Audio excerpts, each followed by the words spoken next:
He threw the suitcase onto the bed before she could finish her sentence. Not a word, not a warning. Just the sound of a zipper ripping open in a room that used to feel safe. Asia stood in the doorway of their master bedroom. 7 months pregnant, one hand pressed flat against the side of her stomach where the baby had just kicked. She watched her husband move through the closet like she wasn't there, like she was furniture, like the last 4 years meant exactly nothing. Jae-hyun. Her voice was steady, she'd trained it to be. Tell me what's happening. He didn't answer. He grabbed shirts by the handful. Folded nothing. Just pushed everything into the bag with the same efficiency he used when closing a business deal. Look at me, still steady, still calm. The calm was the only thing she had left. Please. He stopped. He turned. And what she saw on his face was worse than anger. It was worse than hate. It was something flat and decided, and completely finished. You and this baby, Kang Jae-hyun said quietly, are going to become my chains. The room went silent except for the sound of Chicago wind pushing against the penthouse glass, 40 stories above the street. Aaliyah didn't cry. She couldn't. The words hit somewhere too deep for tears. She just stood there with her hand on her stomach and felt the baby kick again, soft and steady, completely unaware that the world had just cracked open beneath them both. Before we go any further, if this story already has your heart in your chest, hit that subscribe button right now and tap the like button, so this story reaches people who need to hear it. Drop your city or country in the comments below. I want to see how far this has traveled. Don't go anywhere. This is only the beginning. Aaliyah Carter had never been the woman who needed saving. That was the part people always got wrong about her.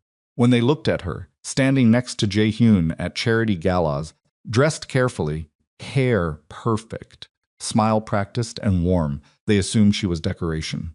The beautiful wife of a powerful man, chosen for how she looked on his arm. They didn't know she'd graduated summa cum laude from Northwestern, with a double major in finance and economics. They didn't know she'd turned down 3 job offers in New York to take a position in Chicago with a boutique investment firm, where she spent 4 years building portfolios for clients who initially looked past her because she was young and black.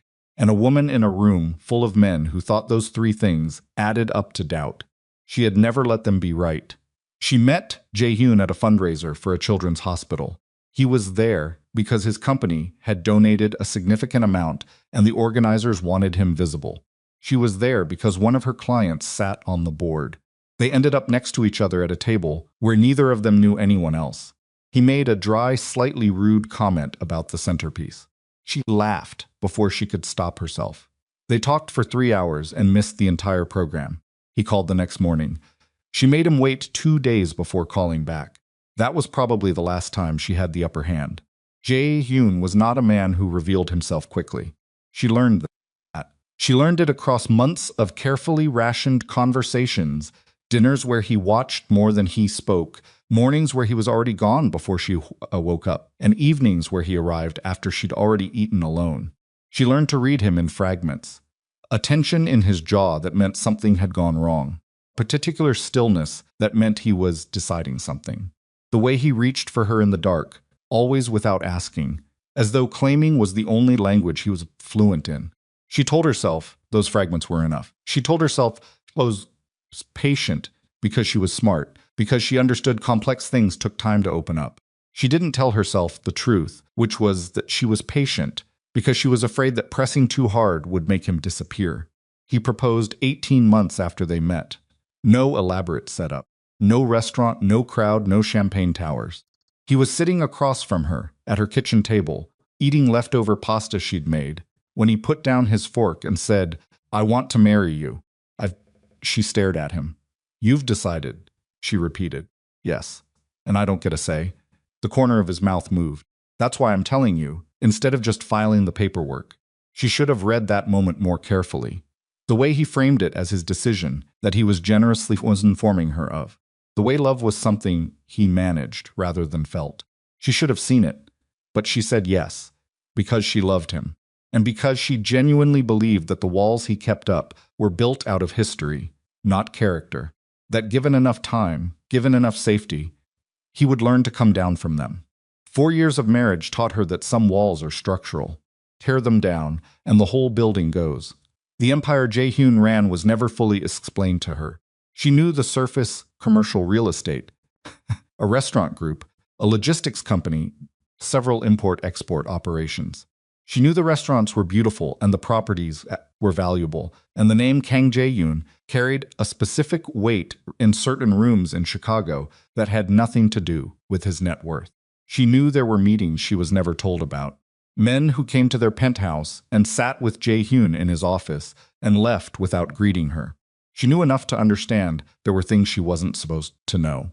Accepted that too, because he never brought the danger home, because he kept that line clean, because whatever he was in those rooms, he was still the man who showed up to her work events and listened to her talk about her clients, and sometimes, on slow Sunday mornings, made coffee badly but kept trying to make it right. When she got pregnant, she thought she genuinely believed it was the thing that would finally shift him, the thing that would pull him off the edge he always stood on and anchor him to something permanent. She was wrong. She was wrong in a way that would take her months to stop being ashamed of. The night everything ended began without any signal. No argument. No warning conversation. Jae-hyun came home at 10:30, which was normal. He moved through the penthouse with a different kind of energy than usual. Not the controlled quiet she was used to, but something tighter, something that didn't want to be touched. She was sitting on the couch reading. She was sitting on the couch when he walked through the living room without stopping. She heard the bedroom door. She heard drawers. She waited 3 minutes, trying to decide if she was misreading it, before she followed him. She found him at the suitcase. Jae-hyun. Her voice stayed steady. "Tell me what's happening." He didn't answer for a long time. Just kept packing. Shirts. A watch case. The leather document holder he took everywhere. "I should have done this 6 months ago," he finally said. Not to her, to the bag. Before it got this far, her stomach pulled tight. Before what got this far. This he gestured with one hand. The gesture included her. It included the room. It might have included everything. "I built something. My entire life. I built it a specific way, and now..." He stopped, pressed his hand against the top of the bag. "I can't have it fall apart because I wasn't careful. I'm not going to make your life fall apart." Her voice cracked slightly on the last word. She hated it. She pressed her back straight. "I'm your wife. I'm carrying your... I know what you're carrying." His voice was flat. "That's the problem." The temperature in the room dropped. "Say that again," Aaliyah said quietly. Slowly, he turned. He looked at her with those eyes that she'd spent 4 years trying to read, and she finally understood that she had been reading them wrong the entire time. She'd been looking for depth. What she'd been seeing was distance. "You and this baby are going to become my chains." She heard the words. She processed them. Her brain ran them through every possible interpretation, trying to find the one where they meant something different from what they sounded like. There wasn't one. "You don't mean that," she said. Quietly, almost to herself. "I've been thinking it for 3 months. Her hand moved to her stomach. Automatic. Protective. The baby shifted, and she pressed back lightly. This small conversation happening in her body while her world was burning around her. "You sat next to me at my last doctor's appointment," she said. "You held my hand. I know. You picked out a name. You said you wanted..." "I know what I said." Something moved across his face. Not guilt. Something closer to irritation at being made to remember it. People say things before they know better. Aaliyah stood very still for a moment that felt like it lasted much longer than it did. Then she walked out of the bedroom. She went to the kitchen. She poured a glass of water. She stood at the counter and drank it in small, controlled sips while her hands were shaking so badly the glass rattled against her teeth. He didn't follow her. She put the glass down. She pressed both palms flat on the cold granite counter. She breathed. Twice. A third time. Then she went back to the bedroom and got her own suitcase from the closet. Jae-hyun was still there, still packing. He watched her pull her suitcase down without saying anything. "I'll be gone in an hour," she said. Something moved in his face. Something she almost could have called regret, if she hadn't already stopped giving him that much. "Aaliyah, don't." She opened her suitcase on the bed beside his, started placing things inside, methodically, the way she did everything. "You made your decision." I heard it. "I'm not going to stand here and argue with a man who just called our child a chain." That is exactly what you said." She put a stack of folded clothes into the bag. neat, even. I just want to know one thing. Before I walk out, she stopped, looked at him directly. Was any of it real? Not the whole thing. Just any part of it. The silence that followed was its own kind of answer. Jae-hyun looked away first. Alia zipped her suitcase. She called a car. She went to the closet one more time and took the envelope of cash she kept at the back behind her shoes, $430, because she'd learned a long time ago that security was something you built for yourself and not something you waited for someone else to hand you. She put on her coat. She picked up her bag. In the elevator going down, she pressed one hand to her stomach and felt the baby move slow, rolling, unknowing, and she made a promise out loud to the empty elevator that she had no idea how to keep yet. We're going to be fine, she said. I don't know how yet, but we are. The lobby doors opened onto a Chicago night in February, cold enough to burn. She stood on the sidewalk waiting for her car and didn't let herself look back at the building. She'd cried before. She would cry later. Right now she needed to get somewhere safe. She had 2 missed calls by the time the car arrived, both from Jae-hyun. She declined both and put the phone face down on the seat beside her. The city moved past the windows. She watched it. 40 stories up in that penthouse. Her husband was probably already making a different kind of phone call. She'd find out later that he was. She'd find out later that the same night she was riding through February in a car she could barely afford toward an apartment that belonged to a cousin who barely knew her. Jae-hyun was sitting across from Sienna Vale at a private members bar on the north side where the lighting was warm and the drinks were expensive, and a woman with a practiced smile was already leaning toward him, like he was the most interesting thing in the room. But she didn't know that yet. That night she only knew what she'd lost. She sat with her hand on her stomach and let herself feel the full weight of it. Not the money, not the penthouse, not the security or the status or the life she'd arranged herself inside of so carefully. The weight of being wrong about a person, of having built something real, or what she believed was real, only to discover that the foundation under it was never solid, that she'd been pouring herself into something that had cracks she hadn't seen or hadn't let herself see. Her cousin's apartment was on the 3rd floor of a building in Pilsen. 2 bedrooms, one of them used as storage. The furniture was mismatched, and the heat came on slowly, and there was a leak under the kitchen sink that her cousin had been meaning to fix. It was the safest place Aaliyah had felt in months. She put her suitcase down. She sat on the edge of the bed. She looked at her hands in her lap, the ring still on her finger, which she hadn't thought about until just now. She took it off. She put it on the nightstand. She looked at it for a long moment. Then she lay down carefully on her side, pulled the blanket up over herself and her belly, and closed her eyes. She didn't sleep, but she stayed still. She let the night move around her. She listened to the baby shift and settle, and thought about what $430 could realistically cover, and how long she had before it ran out. She wasn't going to fall apart. Not tonight. Not tomorrow. She had a child coming who had never asked to be born into a broken story. And that child deserved a mother who stood up when standing up was the hardest possible thing. She would figure the rest out in the morning. The ring stayed on the nightstand. She never moved it. Not once. The ring stayed on the nightstand for 3 days before Aaliyah put it in a Ziploc bag and pushed it to the bottom of her suitcase. Not because she was sentimental, because it was worth something, and she couldn't afford to be careless with anything worth something anymore. That was the first real shift. The moment she stopped thinking like a wife and started thinking like a woman who needed to survive. Cousin's name was Denise.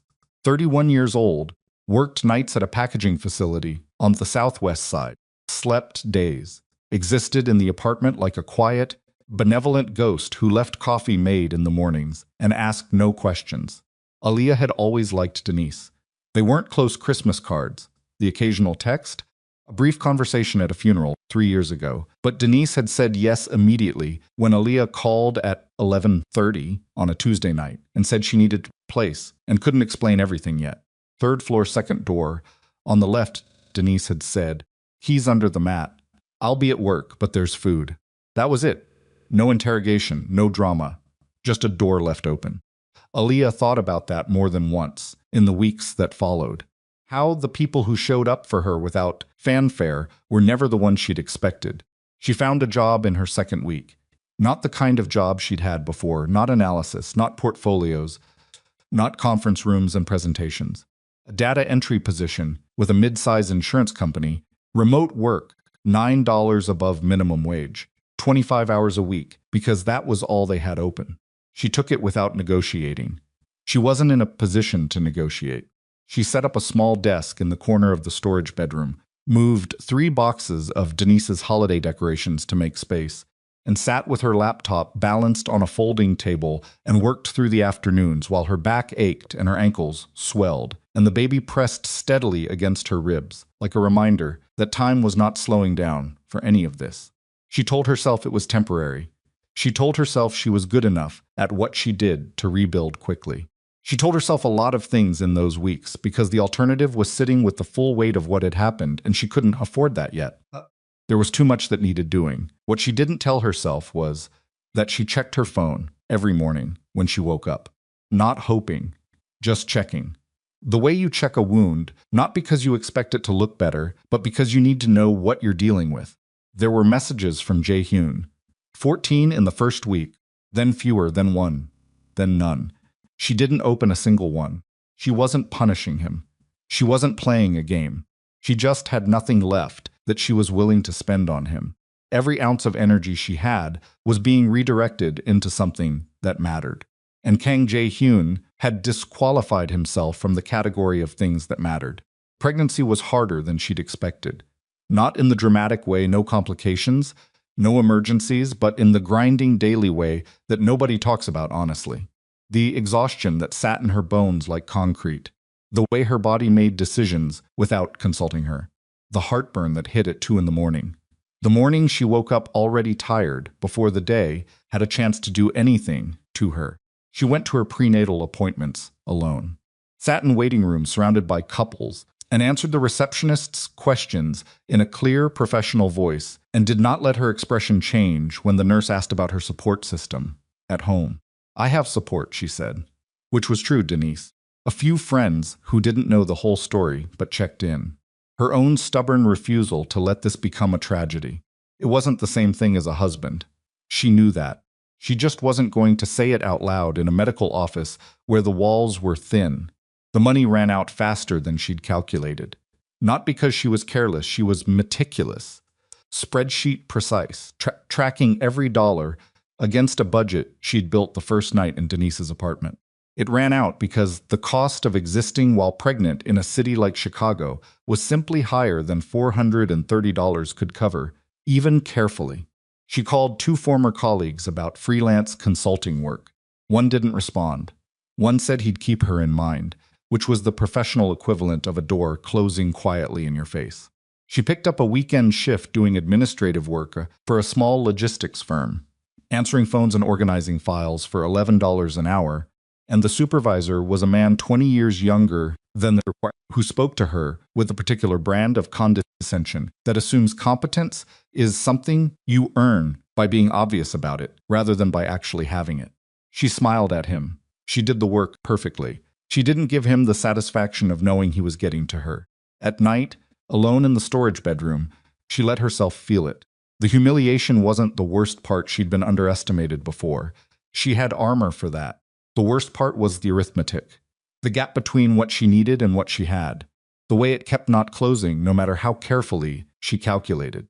She was 2 weeks from her due date when she ran out of money for groceries. Not completely. She had enough for the basics, but not enough for the week, and she was standing in the checkout line at a grocery store, 6 blocks from Denise's building, with a basket she'd already edited, twice putting things back. Recalculating. Putting more things back when the total came up, and she was still short by $9.40. $9.40. She stood there. The cashier waited with the particular patience of someone who had seen this before and was deciding how to handle it with minimal scene. The woman behind Aliyah in line shifted her weight. Aliyah reached into her basket and picked up the orange juice, set it on the edge of the belt, reached for the crackers. "Wait." The voice came from behind her. An older woman, maybe 70, white hair cut short, a canvas bag over her arm. She was already reaching into her purse. "Let me get that." "I'm fine," Aliyah said immediately. "I know you are." The woman's voice was calm, not pitying, factual. That doesn't mean you have to put the orange juice back. She set a 10 on the belt and looked at the cashier. Cover whatever she's short. Aaliyah stood very still. I don't know you, she said. No. The woman picked up her own basket and set it on the belt behind Aaliyah's items. But I've been where you are. Not exactly, but close enough. She glanced at Aaliyah's stomach. You're almost there, aren't you? Aaliyah managed a nod. Then you need the orange juice. Simple. Done. The woman turned to inspect the magazine rack as though the conversation was finished. Aaliyah picked up her bags. She stood at the end of the checkout for a moment, trying to figure out what the correct response was to something like that. There wasn't one. She said thank you in a voice that came out quieter than she intended and walked toward the exit. She stopped at the display near the door. A lottery terminal, lit up in red and yellow, tacky and bright in the way those things always were. She'd walked past lottery displays her entire adult life without a second glance. She had a finance degree. She understood probability. She knew exactly what those tickets were. She stopped anyway. She had $3 left in her wallet. 3 single bills she'd kept separate from her card because she still, even now, kept a small amount of physical cash the way her grandmother had taught her. The way women who'd seen hard times taught their daughters, just in case. She looked at the terminal for a long moment. Then she fed the $3 in and took one ticket. She put it in her coat pocket without looking at it and walked home. Across the city, in a different kind of life entirely, Kang Jae-yoon was having dinner. The restaurant was one he owned, the best one. The flagship, $40 cocktails and a chef who'd been written up in 2 national publications.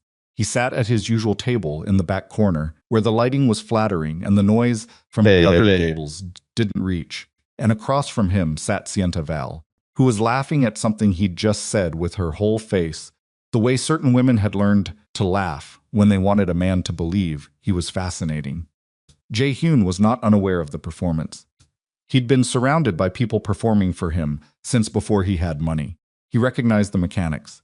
He just didn't mind them right now because Sienna Vale was exactly what he'd convinced himself he needed, light and uncomplicated and completely, blissfully free of any claim on his future. She didn't want anything deep from him. That was the appeal. You're not actually listening to me, Sienna said, her smile shifting into something more calculated. I'm listening. You're doing that thing where your eyes are here, but your head is somewhere else. He reached across the table and picked up his glass. I was thinking about a property deal. At dinner, I think about property deals all the time. She leaned back in her chair, studying him with the frank assessment of a woman who was used to being the most strategically aware person in a room. Sienna was 34. She had money of her own family money, not earned money, but money is money, and she'd learned to use it in ways that compounded. She moved through Chicago's social world like she'd designed it. She knew everyone. She was owed favors by half of them. She'd had her eye on Jae-yoon for 2 years, long before Aaliyah was out of the picture. You look tired, she said. I'm fine, you've been saying that a lot. She tilted her head. How long has she been gone? Jae-hyun set his glass down. We're not talking about that. I'm just asking. And I'm telling you we're not talking about it. His voice didn't rise. It never rose. It just got precise in a way that people who knew him recognized as a full stop. You want to talk? Let's talk about the Wicker Park property. You said you had thoughts. Sienna looked at him for 1 beat longer than was comfortable. Then she smiled and pivoted smoothly into the conversation he wanted, because Sienna Vale was many things, and one of them was adaptive. But she filed the moment away. She was very good at filing moments away. 3 weeks later, Aaliyah's daughter was born. Pounds 4 ounces, a full head of dark curls, eyes that couldn't decide yet what color they were going to be. She arrived at 4:17 in the morning after 11 hours of labor that Aaliyah spent mostly alone in a hospital bed, holding her own hand and watching the monitor and breathing through contractions with the focused, deliberate intensity of a woman who'd decided that falling apart was simply not on the schedule. Denise was in the waiting room. That mattered. Having someone in the building, someone whose name she'd written on the form under emergency contact, mattered more than she'd expected it to. When they put the baby on her chest, Aaliyah stopped being deliberate about anything. She just sat there in the wreckage of that hospital bed, exhausted down to the cellular level, and looked at this person she'd made this complete, specific, demanding, perfect small person and felt something shift so far inside her that she couldn't have named it, even if she'd tried. "Hi," she said, out loud, to the baby, who stared back with the slightly dazed expression of someone who'd just had an extremely complicated morning. She named her Imani. She didn't tell Jae-hyun. She thought about it for approximately 4 seconds, and then thought about the suitcase and the way he'd said the word chains, and stopped thinking about it. He would find out eventually. Or he wouldn't. Either way, it wasn't something she was going to manage for him. The first weeks home were the hardest thing she'd ever done. The data entry job had given her 2 weeks, and she'd taken them and was already calculating how to make the work fit around a newborn, who operated on a schedule that made no concessions whatsoever. Imani slept in 40-minute intervals. She ate constantly. She was loud in a way that seemed improbable for something that small. She needed everything all the time, and she had no interest in being told that the timing was inconvenient. Alia fed her and changed her and sat with her in the dark at 3 in the morning in the rocking chair Denise had found at a garage sale, and she talked to her. Not baby talk, real talk. She told Imani about the data entry job and the budget spreadsheet and the plan she was building for when she was strong enough to rebuild properly. "I had a plan before," she told her daughter one night. "It was a good plan. It just had the wrong person in it." Imani looked at her with complete attention and then grabbed Alia's finger in her fist and held on. That became the thing that kept her upright on the worst nights. The lottery ticket. She'd forgotten about it. Genuinely forgotten. It was in the pocket of her coat, and she'd been wearing a different coat since the hospital, and it had simply slipped away from her under everything else that was happening. She found it on a Wednesday afternoon 6 weeks after Imani was born, pulling the coat out to wash it. She stood in the hallway with the ticket in her hand for a moment, half smiling at herself. $3 she could have used for something real. She sat at the kitchen table and opened her phone to look up the numbers. She checked the ticket once, put her phone down, picked it up again, checked it a second time, put the phone down again. Her hands were not shaking. That was the strange thing. She would think about that later, how her hands were completely still. She checked it a third time. Then she sat in Denise's kitchen for 45 minutes without moving and didn't make a single sound. The jackpot was $47 million. She'd won it. She sat there while the reality tried to assemble itself into something her brain could process and kept failing. She looked at the ticket. She looked at her phone. She looked at Imani asleep in the portable crib in the corner of the kitchen where she kept her during the days so she could work and watch her at the same time. $47 million. With $3 she'd bought on impulse in a grocery store because an old woman had paid for her orange juice. She thought about calling someone. Denise was asleep night shift. Her friends didn't know enough of the story to understand the full dimension of what she was holding.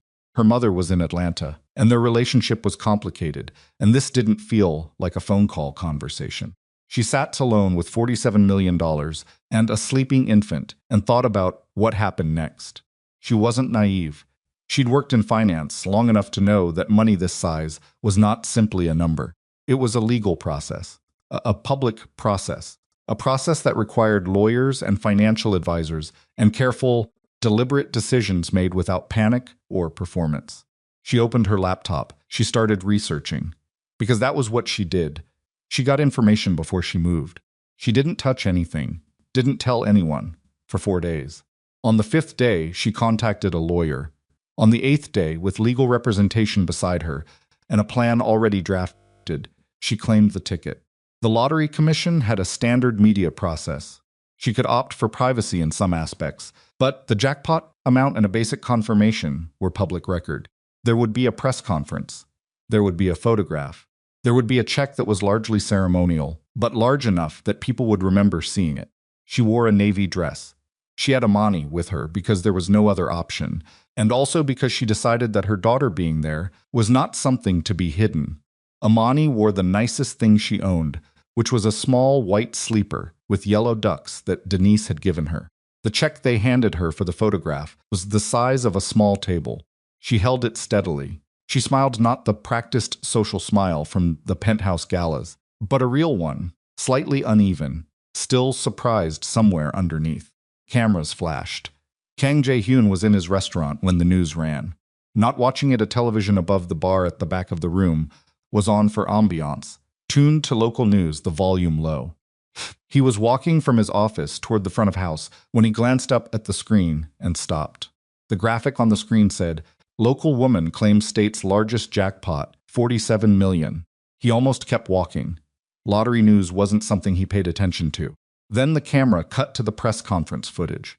Alicia stood at the podium in a navy dress, holding a check bigger than her body, with a sleeping infant against her chest in a carrier. Jae-hyun stopped walking.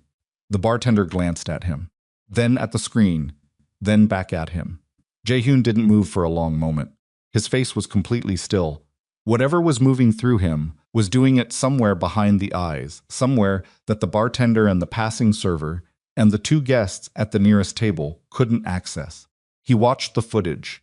He watched Aaliyah answer a question from a reporter, her voice calm, her posture straight, her eyes clear, and say that she planned to use a significant portion of the funds to establish a foundation supporting abandoned mothers and struggling families.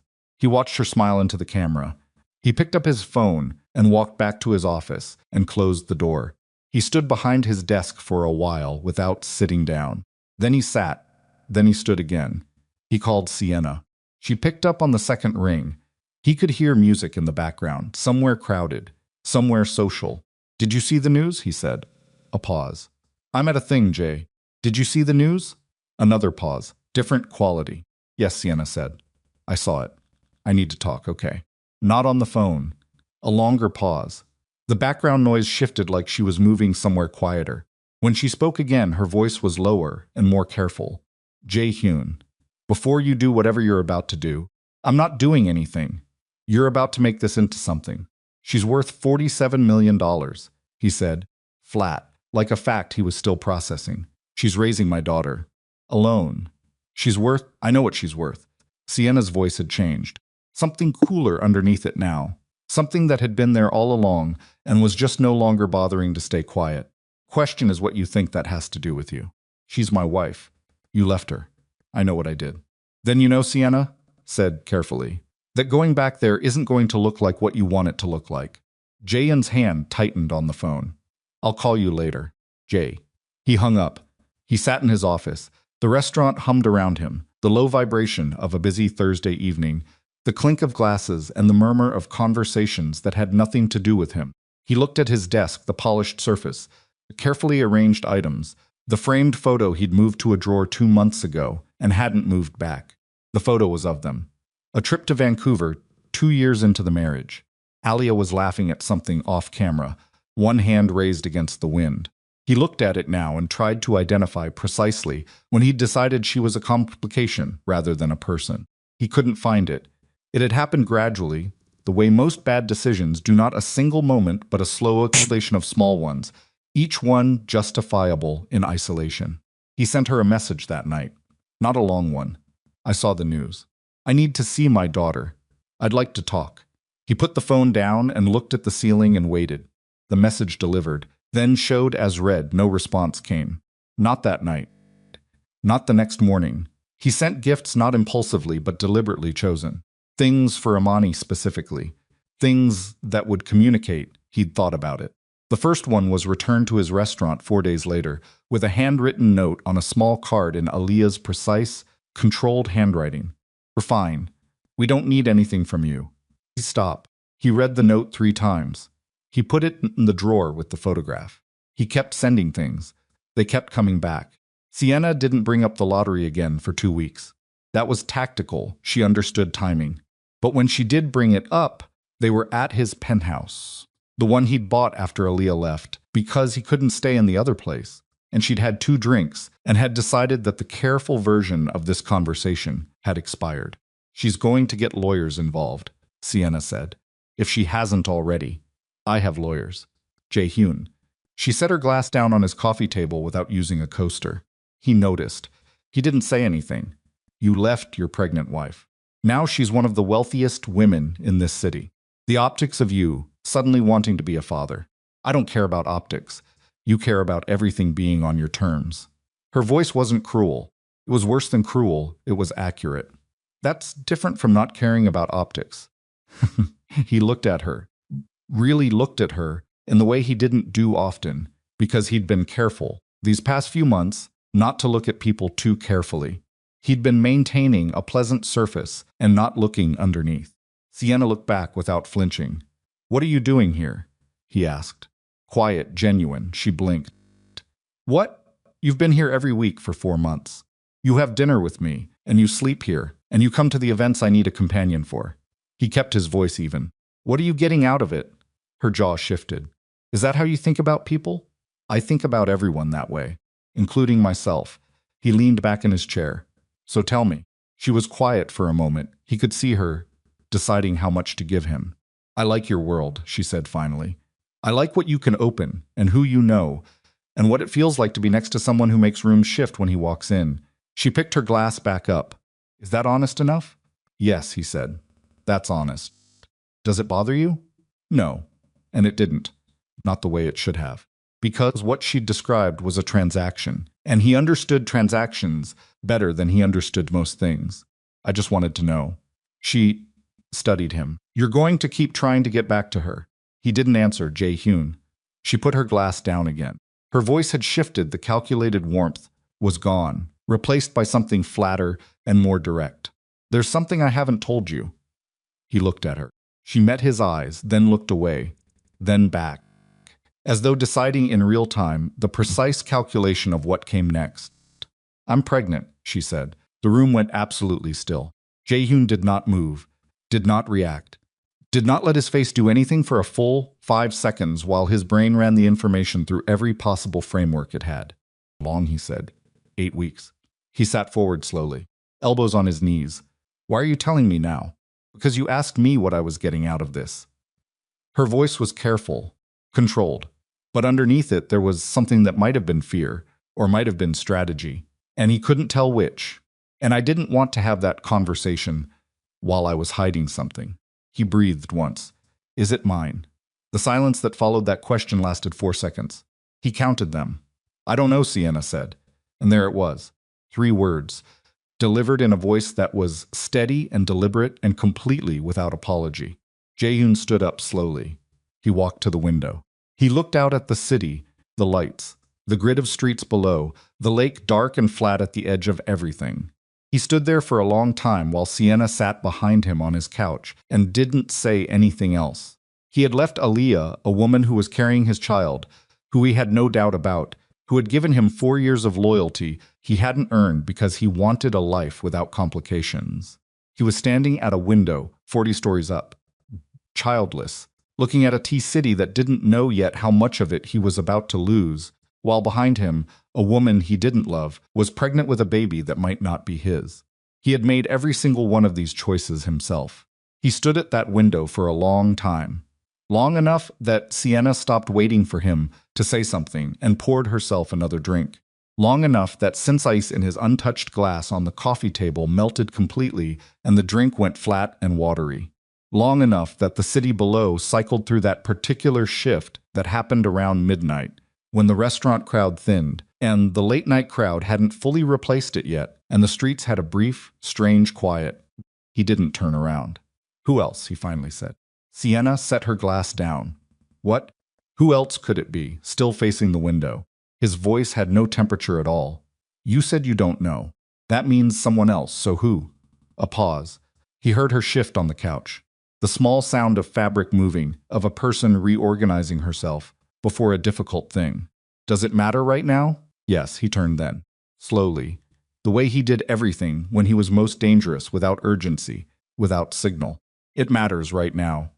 Sienna looked at him.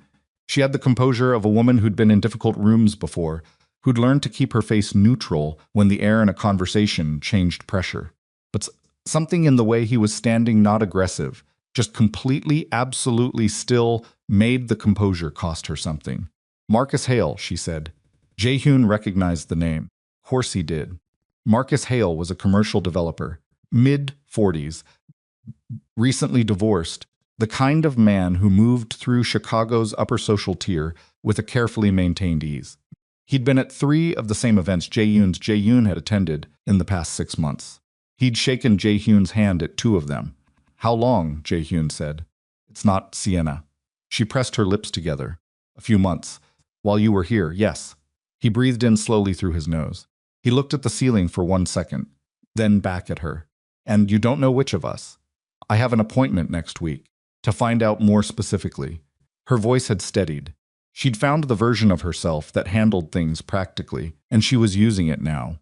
I wanted to tell you before that. I thought you deserved to know before we had more information. You thought I deserved to know. He repeated the words without emphasis, the way you repeat something to make sure you've understood it correctly. Right. Jae-hyun, I'm going to need you to leave, he said. Quiet, precise, absolute. She stared at him. Tonight? Right now. She opened her mouth, closed it, read his face for a moment, whatever she found there confirmed something, and stood up. She picked up her bag from the chair where she'd left it. She walked to the door with her heels clicking against the hardwood in the silence, and he tracked every step without moving. At the door, she stopped. He expected her to say something. She almost did. He could see it, the inhale, the pause. Then she thought better of it and walked out. The door clicked shut. He stood in his own living room in complete silence and understood that he had, in the space of 4 months, detonated every significant relationship in his life with a precision that was almost impressive if you were the type of person who could admire a disaster from the inside. He didn't sleep that night. He sat in the chair by the window and watched the city and let himself think about Aliyah clearly for the first time since he'd left.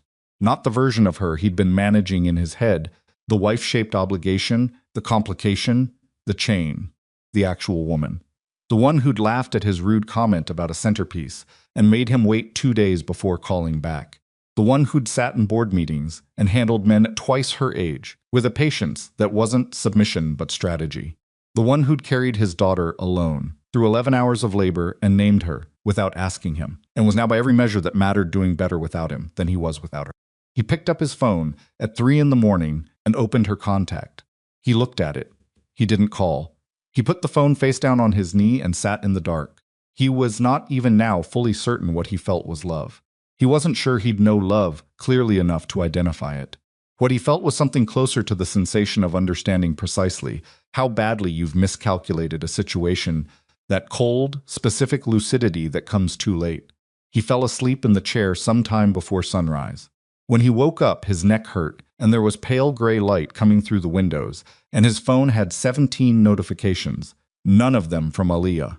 3 of the notifications were from his operations director, a man named Vincent Park, who had been running the day-to-day logistics of Jae-hyun's business empire for 6 years, and who was not, under normal circumstances, a man who sent 17 messages before 8 in the morning. Jae-hyun called him. Vincent picked up before the first ring finished. You need to come in. It's 7:15.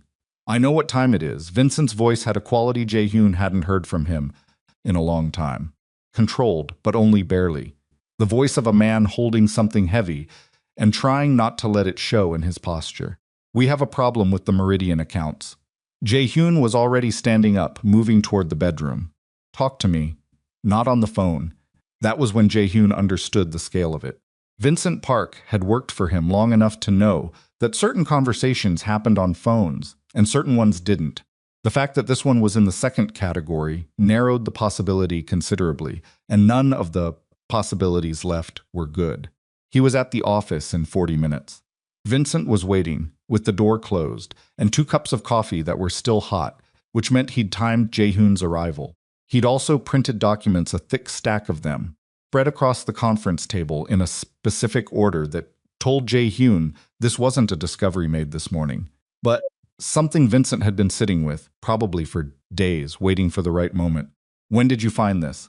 Jae-hyun said, looking at the documents without touching them yet. 6 days ago. 6 days. I needed to verify before I brought it to you. Vincent sat down. He was a composed man, by nature quiet voice, precise movements, someone who'd learned early that visible emotion was a liability in the environment he'd chosen. Right now his composure was costing him noticeably. I needed to make sure I wasn't looking at an error. And you're sure it's not an error? Yes. Jae-hyun pulled out a chair and sat. He picked up the first document. The Meridian Group was a shell company, one of several that handled money movement between Jae-hyun's legitimate operations and the portions of his empire that existed in a more careful relationship with legality. It was the most insulated piece of his financial architecture, the one designed to be invisible, the one that no one outside of a very small circle was supposed to know existed in the form it did. The document in his hand showed transactions, transfers, specifically, over an 18-month period. Systematic and carefully sized, not large enough individually to trigger immediate flags, but accumulated into a pattern that, now that he could see it laid out, was shockingly clear. Someone had been moving money out of Meridian for a year and a half. He read the numbers. He turned to the next page. He kept his breathing even. How much total? He said. Across the full period. Vincent's jaw was tight. Just under 4 million.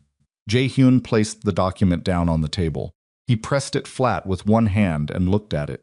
4 million was not a number that would break him, not on its own, not directly. What it represented was the problem. The access required. The duration. The patience of it. Someone inside, he said. Has to be. Someone who's had Meridian access for at least 18 months. Or someone who got access 18 months ago, specifically for this purpose. Vincent paused. There's something else. Jae-hyun looked up. Vincent reached across the table and pulled out a separate document, a single page, different format. Jae-hyun recognized it as a summary his security team used, the kind of thing generated when tracking an anomaly. At the top of the page, there was a name, Daniel Cho. Jae-hyun sat completely still.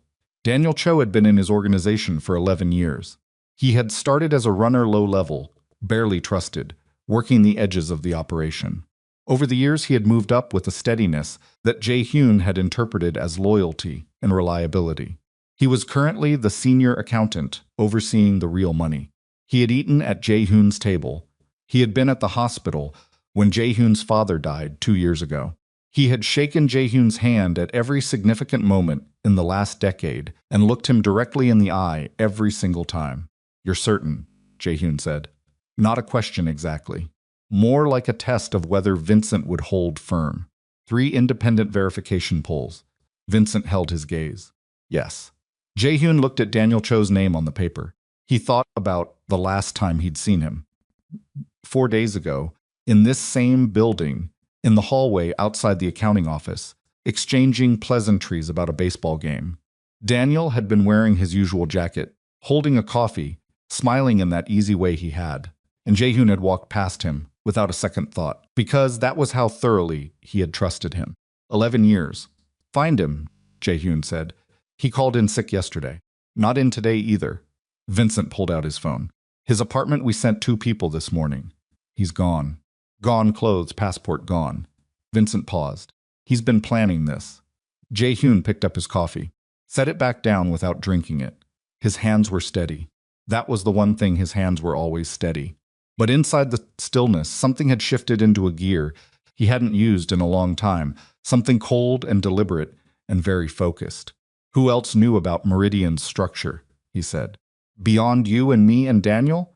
Vincent thought for a moment. Raymond at the legal side, but only the surface layer. No one else with full access. Then someone talked to someone else who talked to Daniel, or Daniel talked to someone above him. He stood, which means this isn't just Daniel.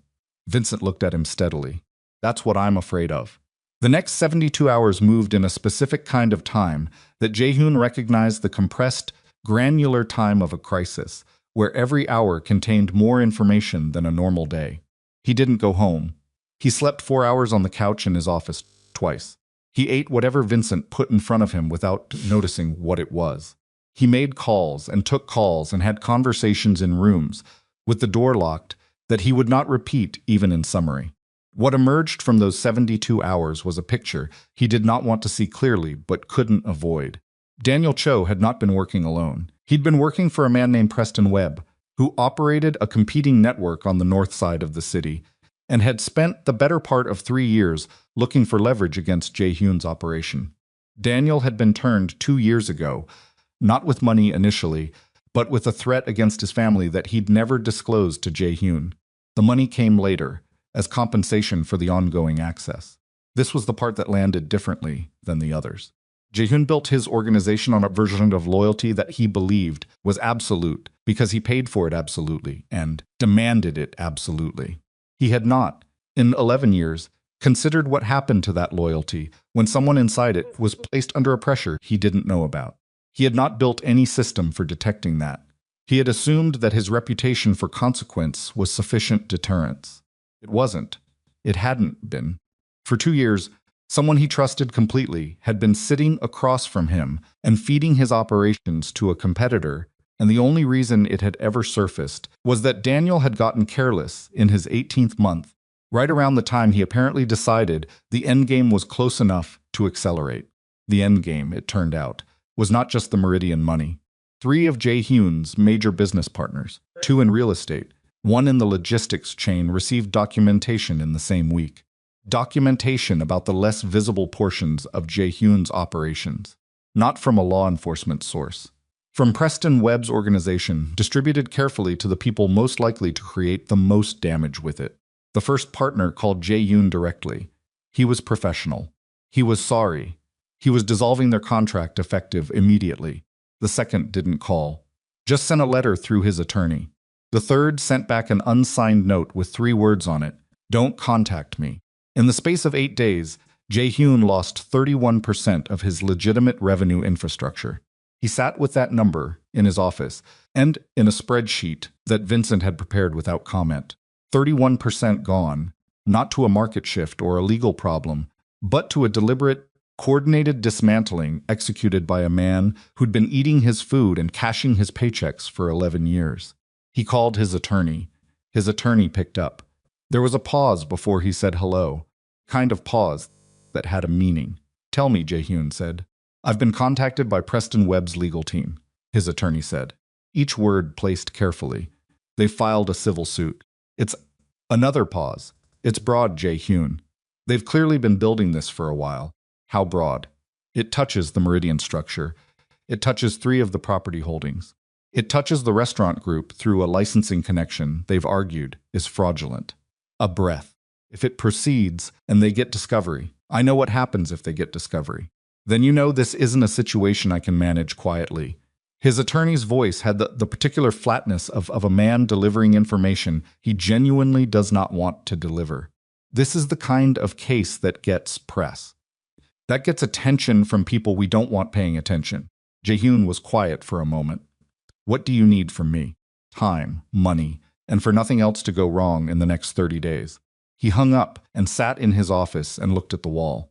The thing about building an empire, he had always known, was that its size was also its vulnerability. The larger it got, the more surfaces it had. The more surfaces it had, the more entry points for someone patient enough to map them. He had believed his reputation was armor. He had believed that no one would be willing to absorb the consequence of moving against him. Preston Webb had absorbed it, had spent 3 years absorbing it, patiently, while Jae-hyun was occupied with his own life, falling apart in the personal dimension. He thought about Aaliyah for a moment. Just a flash. Her voice saying something she'd said once, 2 years into their marriage. During an argument he'd shut down too quickly. The reason you don't see your vulnerabilities is that you've convinced yourself the people around you are afraid enough to stay loyal. Fear isn't loyalty. Fear is just fear. He'd told her she didn't understand how his world worked. He picked up his phone. He opened her contact. He sat there for a moment with his thumb over the call button and then put the phone face down on the desk. Not because he'd decided not to reach out. Because he understood suddenly, with a clarity that felt like ice water, that reaching out to Aaliyah right now, while his empire was being systematically dismantled, while Sienna was pregnant with a child that may or may not be his, would be the most selfish thing he had ever done. And he had done a significant number of selfish things. She had built something clean without him. He was not going to drag her back into this. He stood up. He told Vincent to lock down every account they still had access to and to talk to no one else outside their immediate circle. He told his security team to locate Preston Webb's physical movements and report back without action. He told his attorney to stall. Then he went home. He showered. He put on clean clothes. He sat in his kitchen and ate something he didn't taste and tried to calculate what was left. The restaurant group was still operating. That was something. The properties that weren't touched by the lawsuit were still his. His personal accounts, the ones fully separated from the business structure, had enough to function on, not indefinitely, but for a period. He was not yet broke, but he was visibly, undeniably weakening, and in the world he operated in, weakness visible long enough became permanent. The news about Sienna came from an unexpected direction. He had been waiting for her to contact him with the paternity information she'd said a week, and it had been 9 days. He'd been in enough crisis that he hadn't followed up. He was not, if he was honest, sure he wanted to know. He found out not from Sienna, but from a photograph, a social media post forwarded to him by a contact who thought he should see it before anyone else made sure he did. The photograph showed Sienna Vale at a private dinner taken by another guest at the table. She was laughing, head tilted, clearly relaxed and happy. Her hand was in the hand of the man beside her, Marcus Hale. Jay Hune looked at the photograph for a long time on his phone screen. He looked at the timestamp, 4 days ago. While he was in the middle of his organization, being taken apart piece by piece, Sienna had been at a dinner with the other man, in public, in a way that was not hidden. He called her. She answered on the 4th ring. "I saw the photo," he said. Pause, the silence of someone recalibrating. "Jay Hune, the appointment. The one you had scheduled to find out which of us." He kept his voice level. "Did you go?" Another pause. Longer, yes. And he already knew. He could hear it in the quality of the silence. Not the silence of someone managing difficult news, but the silence of someone managing a situation. "It's Marcus's," Sienna said. 3 words. Different 3 words than before, but the same weight, the same delivery, the same absolute absence of apology. He breathed once through his nose. "When did you know?" "The appointment was 6 days ago. You've known for 6 days. I needed to figure out how to..." "Don't." His voice dropped. "Don't explain how you needed to manage this. Just tell me one thing. Were you ever planning to tell me on your own? Or were you waiting for me to find the photograph?" "No." The silence this time was the longest one, and inside it was his answer. He hung up. He put the phone on the kitchen counter. He stood with both hands flat on the surface and looked at the grain of the marble and breathed in a slow, deliberate way that was the only thing preventing him from doing something he couldn't reverse. She had known for 6 days. She had already made her decision. She was already at dinner with Marcus Hale, already building the next version of her life, already so far that she'd been waiting to be caught rather than choosing to tell him. He had traded a loyal wife for a transaction, and the transaction had run its course. The lawsuit became public 2 weeks later, not through a leak, through a filing that his attorney could not prevent from entering the public record in the normal way. The Chicago business press picked it up within 24 hours. 2 days later, it was in a national financial publication. Small item, but visible to anyone who looked. The phone calls started immediately. Partners who'd been watching, investors in the legitimate side of his holdings, who had questions. A former associate who called not to express concern, but to ask, in very careful language, whether certain properties were going to become available. He answered what he could answer. He said the right things in the right order, professional and controlled, and projected the specific confidence that meant nothing was wrong, even when everything was wrong, because he'd learned that performance years ago, and it was reflexive now. But his attorney was right. This had press, and press had momentum, and momentum in his world was something that fed on itself. The first vehicle was repossessed on a Tuesday morning. A logistics company vehicle, not personal, technically held under a corporate name that the lawsuit had touched. He was not there when it happened. Vincent told him by text. He read the text sitting in his car outside, a building he was trying to figure out how to hold on to, and then put his phone in his jacket pocket and sat for a while.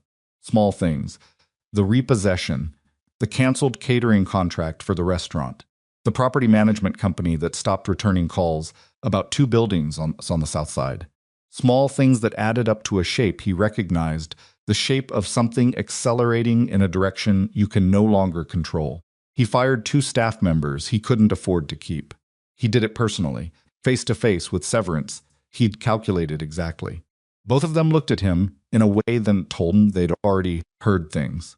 He shook their hands and thanked them, and walked back to his office and closed the door.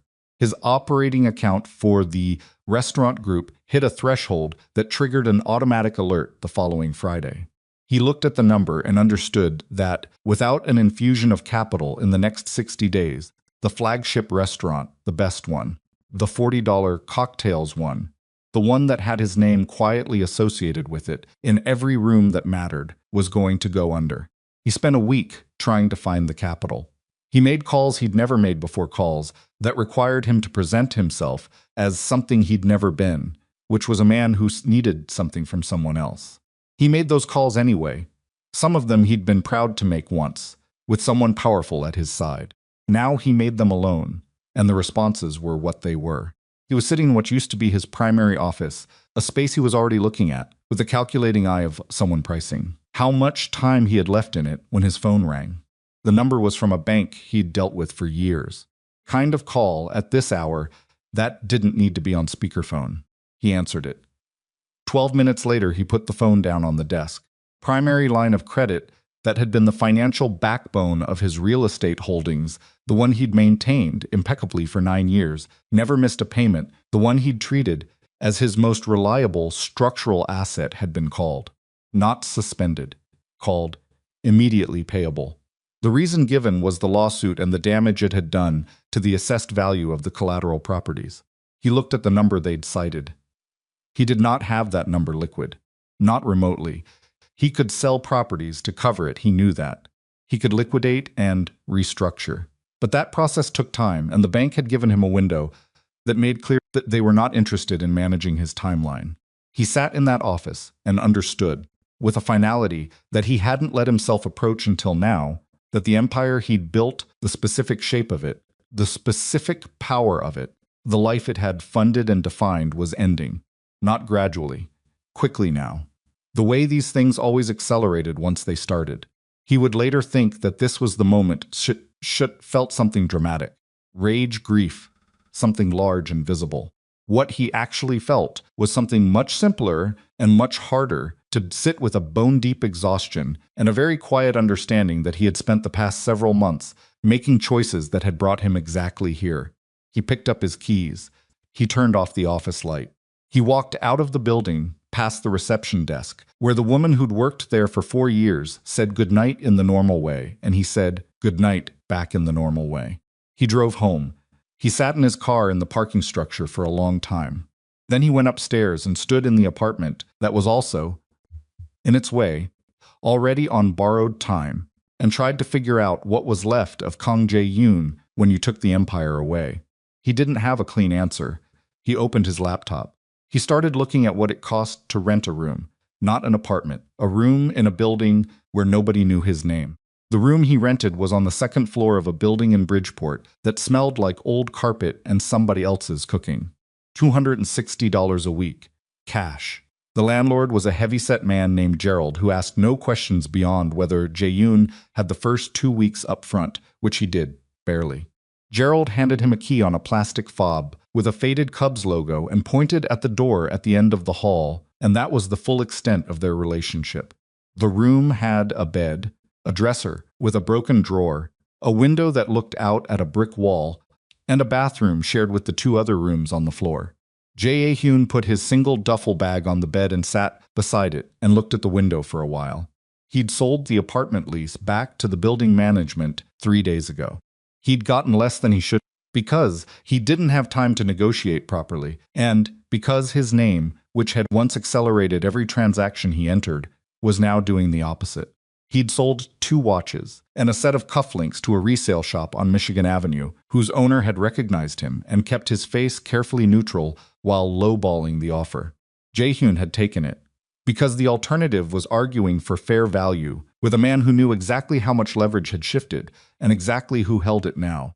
He lay back on the bed in Bridgeport with his shoes still on and stared at the ceiling and breathed through the specific humiliation of that resale shop transaction until it was something he could carry without it bending him. He had done this before. Not this exactly. Not this precise bottom, but he had been a young man with nothing, building from a starting point that most people with his current problems would not recognize as survivable. He knew what it felt like to have nothing. He'd just forgotten in the accumulation of everything he'd built on top of it, that the memory of surviving nothing was actually the most valuable thing he owned. He got a job 3 days later through a labor placement company. Construction adjacent, a landscaping and grounds maintenance crew that did corporate properties, private estates, parks commission contracts, cash weekly, no background check beyond a name and ID. He gave his real name because he was not yet at the point of false identity, and because some small part of him that still had pride drew a line there. The crew met at 5:45 every morning in a parking lot on the south side. He bought work boots from a discount outlet and gloves, and wore the oldest clothes he had left, which were still nicer than anyone else on the crew's oldest clothes, and he showed up on the first morning and stood in the parking lot with 11 other men in the gray cold of a Chicago early morning, and did not look like what he used to be. The crew leader was a man named Tomas, who was compact and efficient and managed the whole operation with a kind of brisk, no-nonsense authority that Jae-hyun found he didn't mind. Tomas didn't care who you were before. He cared whether you showed up on time and did the work at the rate he needed it done. That was a set of rules Jae-hyun could operate under. The work was physical in a way he hadn't been physical in years. The first week he went back to the room in Bridgeport every evening and ate something fast and cheap from a corner store 2 blocks away and lay on the bed while his back processed the experience. Not complaining, just adjusting. His body had been a managed thing for a long time. Jim maintained, well-rested, well-fed. Now it was being used differently, and it was renegotiating the terms. By the 3rd week, his hands had changed. He noticed it washing them one evening in the shared bathroom. The texture, the new roughness at the palms, the small cuts from material, handling that healed and reopened. He looked at his hands for a moment longer than necessary, and then dried them and went back to his room. He didn't tell anyone where he was. Not Vincent, who he'd spoken to twice and who was navigating the legal fallout with a grim professionalism that Jae-hyun respected. Not his attorney, beyond what was legally necessary. Not his family, because there was no family close enough to tell. He called his mother once. She was in Seoul, had been for 3 years since his father died, and she'd decided she was done with Chicago winters and American noise. She was 71 and sharp, and she listened to him for a long time, without interrupting. "Are you eating?" she said when he finished. "Yes." "Are you sleeping?" "Enough. The rest of it, the money, the business, that's just circumstance. Circumstance changes." Her voice was dry and matter-of-fact, in the way of a woman who'd seen enough turns to stop being surprised by them. "You know what doesn't change? Mom, who you actually are when the circumstance is gone." She paused again. "Do you know yet?" He didn't have an answer for that. "Call me next week," she said, and hung up. He sat with his phone in his hand in the small room in Bridgeport and thought about that question longer than he'd thought about most things recently. Who he actually was. He'd spent so many years building the architecture of what he appeared to be that the question felt almost archaeological, requiring excavation, requiring removal of layers he'd placed deliberately, carefully, with tremendous effort. He wasn't sure what was under them yet. He was starting to suspect that finding out was the actual work. He was 5 weeks into the crew when they were assigned to a private estate on the North Shore. He found out the assignment the morning of, in the parking lot, when Tomas handed out the day's job sheets. State maintenance, full day, potential for a 2-day job, if the scope was as large as the client had described. The address was in one of those neighborhoods where the houses were set back far enough from the street that you couldn't see them properly, where the gates had cameras and intercoms, and the lawns were the size of small parks. He thought nothing of it. He loaded equipment with the rest of the crew and rode in the back of the work van and looked out the window at the city, changing quality around him as they moved north. The estate gates opened on a remote signal from the contact the crew had been given. Tomas pulled the van through and parked on the service drive to the side of the main house. They unloaded. Jae-hyun pulled on his gloves and picked up a set of pruning tools and followed the crew toward the property boundary where they were starting. He was 40 minutes into trimming overgrowth along the estate's back perimeter when he heard the gates open again. He didn't look up immediately. Vehicles came and went on properties like this. It wasn't his business. He kept working. The branches he was clearing were thick and needed two-handed effort, and he was focused on the angle. Then he heard a car door. Then he heard a voice he hadn't heard in 8 months.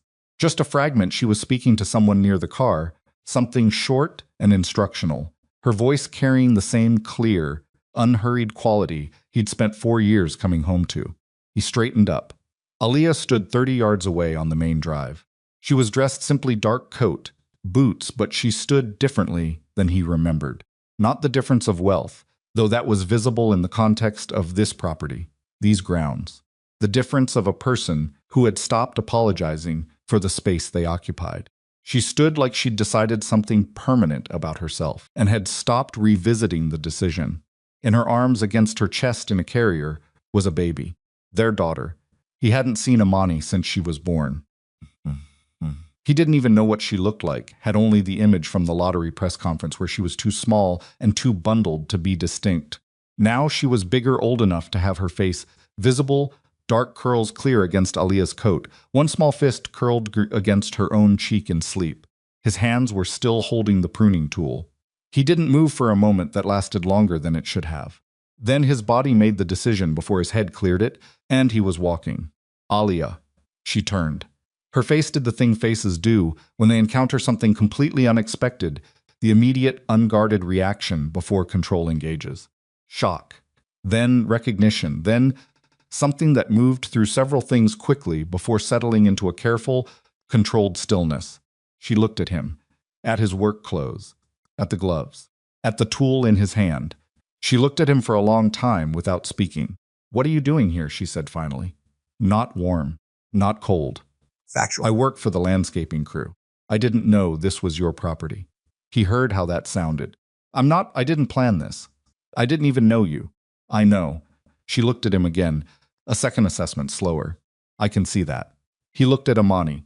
The baby was stirring now, the way babies did when the ambient energy around them changed some animal sensitivity to emotional temperature that adults lose so thoroughly they forget it existed.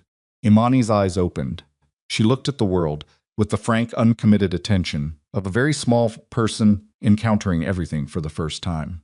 Jae-hyun felt something happen in his chest that he didn't have a clean word for. She's voice was not steady. That surprised him. He prided himself on a steady voice. "She looks like you." Aaliyah adjusted the carrier slightly. "She has your eyes." He looked at his daughter's eyes. She was right.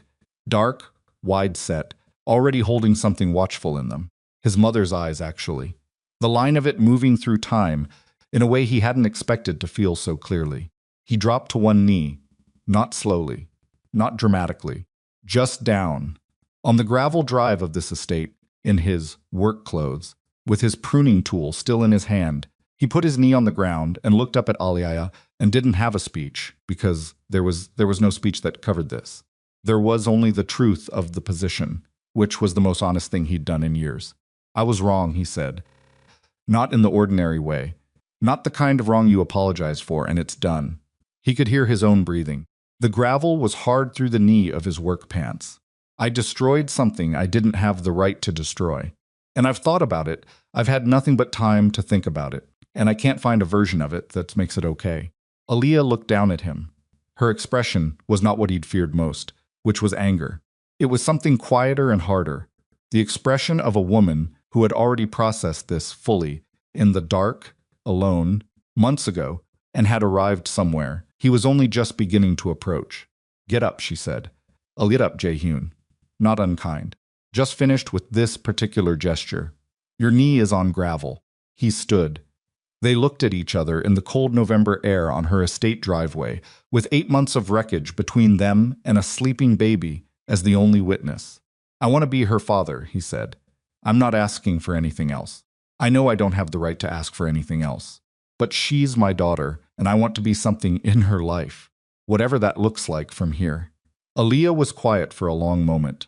Imani had gone back to sleep, indifferent to the weight of the conversation happening around her, with the complete self-centeredness of the very young. "You look different," Aaliyah said. "I am different. That's what people say." She shifted the baby's weight slightly. Different and changed aren't the same thing. Different is just time passing. "I know. What happened to the empire?" she said. Not cruel, genuinely asking. "It's gone, mostly." He held her gaze. "I'm not telling you that so you'll feel something. I'm telling you because you asked, and I'm not going to lie to you. I don't think I have anything left to gain from lying." Something moved in her face, not sympathy. More like recognition, the specific look of someone hearing language they've been waiting for, without knowing they were waiting. My lawyers have your attorney's contact information, she said, for the paternity documentation and custody framework. That conversation needs to happen through the proper channels before anything else. She looked at him steadily. If you want to be in her life, that's how it starts. Not on my driveway, I understand. And Jae-hyun. She paused. Don't show up here again without being invited. I don't care what job brings you here. This is my home. I won't. She turned. She walked back toward the house, with Amani against her chest, her steps unhurried and even, not looking back. He stood on the drive and watched the door close behind her and breathed through what was happening in his chest and didn't try to name it yet. He told Tomas he needed to leave the job site early. Tomas looked at him for a moment, not angry, just reading the situation with the blunt accuracy of a man who'd seen enough to know when something personal had happened and told him he was docking him 3 hours. That's fine, Jae-hyun said. Don't make a habit of it. I won't. He took the train back south. He sat in a plastic seat with his work gloves in his lap and looked at nothing and let the conversation replay in a specific, controlled way. Not spiraling, just processing. He was learning the difference between those two things.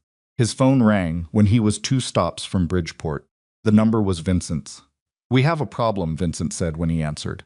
His voice had that quality, again, controlled weight. Preston Webb's people reached out directly. Not through attorneys. Jae-hyun straightened in the seat. What does that mean? It means he's not interested in finishing this through the courts. He wants a meeting, his word. In person. He named a place, that bar on Halsted he uses. A pause. He says he has a proposal. Jae-hyun pressed 2 fingers to the bridge of his nose. When tomorrow night, 10 o'clock. Vincent paused. You don't have to go. I know. The attorneys say, I know what the attorneys say. He looked at his reflection in the dark train window. Tell him I'll be there. Vincent was quiet for a moment. Jae-hyun, tell him. He hung up. The bar on Halsted was the kind of place that looked unremarkable from the outside neighborhood bar. Nothing that would draw attention. Nothing that would make the news. Inside it had booths at the back that stayed private if you needed them to. Preston Webb had been using it for meetings for years. Jae-hyun knew this because his people had tracked it once, 2 years ago, when they were still the kind of operation that tracked things. He arrived at 9:55. He wore the least destroyed of his remaining clothes, dark pants, dark jacket, clean shoes. He'd shaved.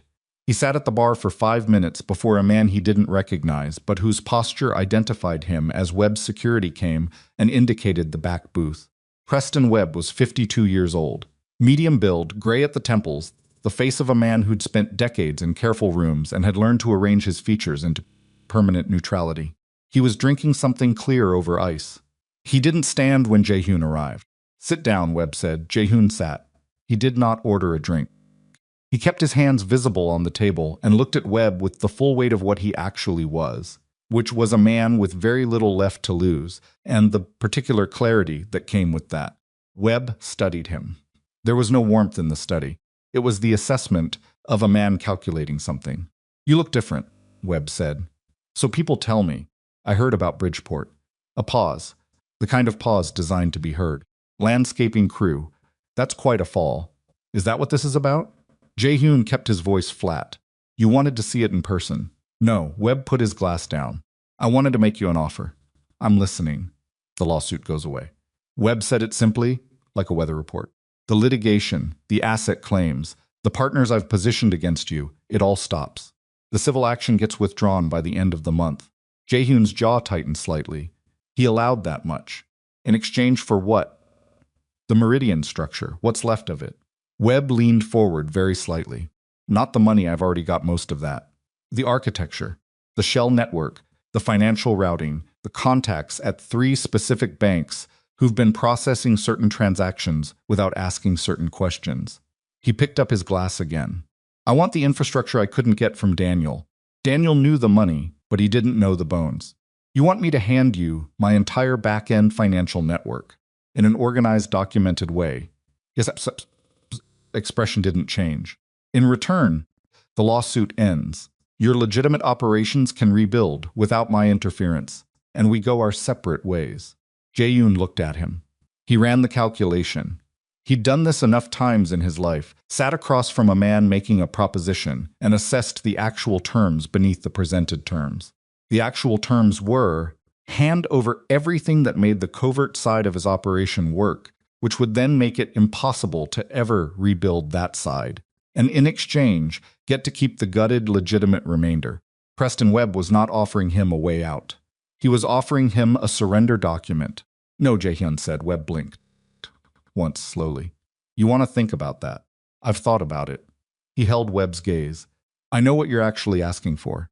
You want the infrastructure because it's worth more than anything the lawsuit will recover. You want it, and you want me to give it to you voluntarily so it's clean, and you don't have the legal exposure of having obtained it through litigation discovery. He tilted his head slightly. I'm not going to do that. A silence. Webb set his glass down with a precise, controlled movement. You understand your position, Webb said. His voice had changed. Something harder underneath it now. The neutrality dropping a fraction. Completely. The lawsuit will proceed. The remaining asset claims will accelerate. What's left of your operation will be gone by spring. Maybe. Not maybe. Webb's voice was flat. I've been planning this for 3 years. This isn't me threatening you. This is me describing what's already in motion. Jae-hyun looked at him steadily. Then why the offer? Webb paused. Because litigation is slow, Jae-hyun continued, and expensive. And there's always risk in court, even when you're confident. And the specific contacts you're after the 3 banks, you know their value, has a shelf life. The longer this takes, the more time those contacts have to change positions, change institutions, change their minds about what they're willing to do for anybody. He kept his voice even. You need me to move fast. That's why tonight. Something moved through Webb's expression. Not respect, he didn't think Webb operated on respect, but a recalibration. The look of a man finding out that the person across the table is more functional than he appeared. You're not what I expected tonight, Webb said. I know, Jae-hyun stood. The answer is no. If your people come at me through other channels, I'll deal with it. The lawsuit proceeds, I'll deal with it. He buttoned his jacket. But I'm not signing anything over to you in a bar booth because you made a 3-year plan. That's not how this ends. He walked out of the bar. Outside on Halstead, the night air hit him cold and sharp. He walked half a block before the adrenaline in his system caught up with what his face had been suppressing in that booth, and his hands were shaking, barely but genuinely, in a way they hadn't since he was 23 and doing the first genuinely dangerous thing he'd ever done for money. He pressed them flat against his thighs and kept walking. He'd said no. He had nothing, practically speaking. He had a room in Bridgeport and a labor job and a lawsuit coming at him, and no real mechanism to stop any of it. He'd said no anyway, because saying yes would have meant that Preston Webb had not just taken his empire, but had gotten him to dismantle it himself and hand it over with documentation. There were things he wasn't willing to do, regardless of the consequence. He discovered, walking down Halstead with shaking hands in the November cold, that this was actually something he hadn't known about himself. Where the line was, he called Vincent. I said no. Pause. Okay. He's going to push harder. Through the lawsuit, through whatever other pressure he can generate. Jae-yoon stopped at a corner and waited for the light. I need you to pull out whatever we still have on his operation. Everything we collected 2 years ago and anything new. I want to know what's still usable. That's going to take a few days. Take them. The light changed, he crossed. And Vincent. Yeah. Thank you. For staying. A pause on the other end that had a different texture than the operational ones. I'll have something for you by Thursday, Vincent said, and hung up. What Vincent pulled together by Thursday was not nothing. It was not, either, the kind of clean, devastating file that ended things simply. It was a collection of documented irregularities in Preston Webb's operation, financial, regulatory, a few that crossed into criminal territory with the right framing. On their own, insufficient. But Jae-hyun had a lawyer who, when presented with this material, said something he hadn't said in weeks. This is workable.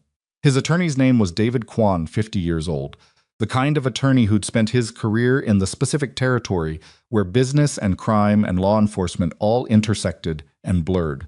He'd worked with Jae-hyun for 8 years and had watched the situation deteriorate with the professional calm of a man who'd seen worse. When Jae-hyun brought him the web material, he spent 40 minutes with it in silence before speaking. "You know what this reminds me of?" Kwon said. He didn't look up from the documents. "Tell me the DeSalvo case, 2019. Two organizations with equivalent leverage on each other choosing to fight in court instead of reaching equilibrium. You know what happened? Both sides lost more than they would have if they'd stopped. Both sides lost more than they would have if they'd stopped." Kwon set the papers down. "Webb doesn't know you have this. No, if he does know, he'll escalate before you can use it." Kwon picked up his pen. "If he doesn't know, you have a window." He looked up. "A small one. And it requires you doing something I don't normally advise, which is going around me, talking to someone directly. Not Webb, someone adjacent to him. Someone who has their own interest in Webb, not taking the full market position he's going for." He paused.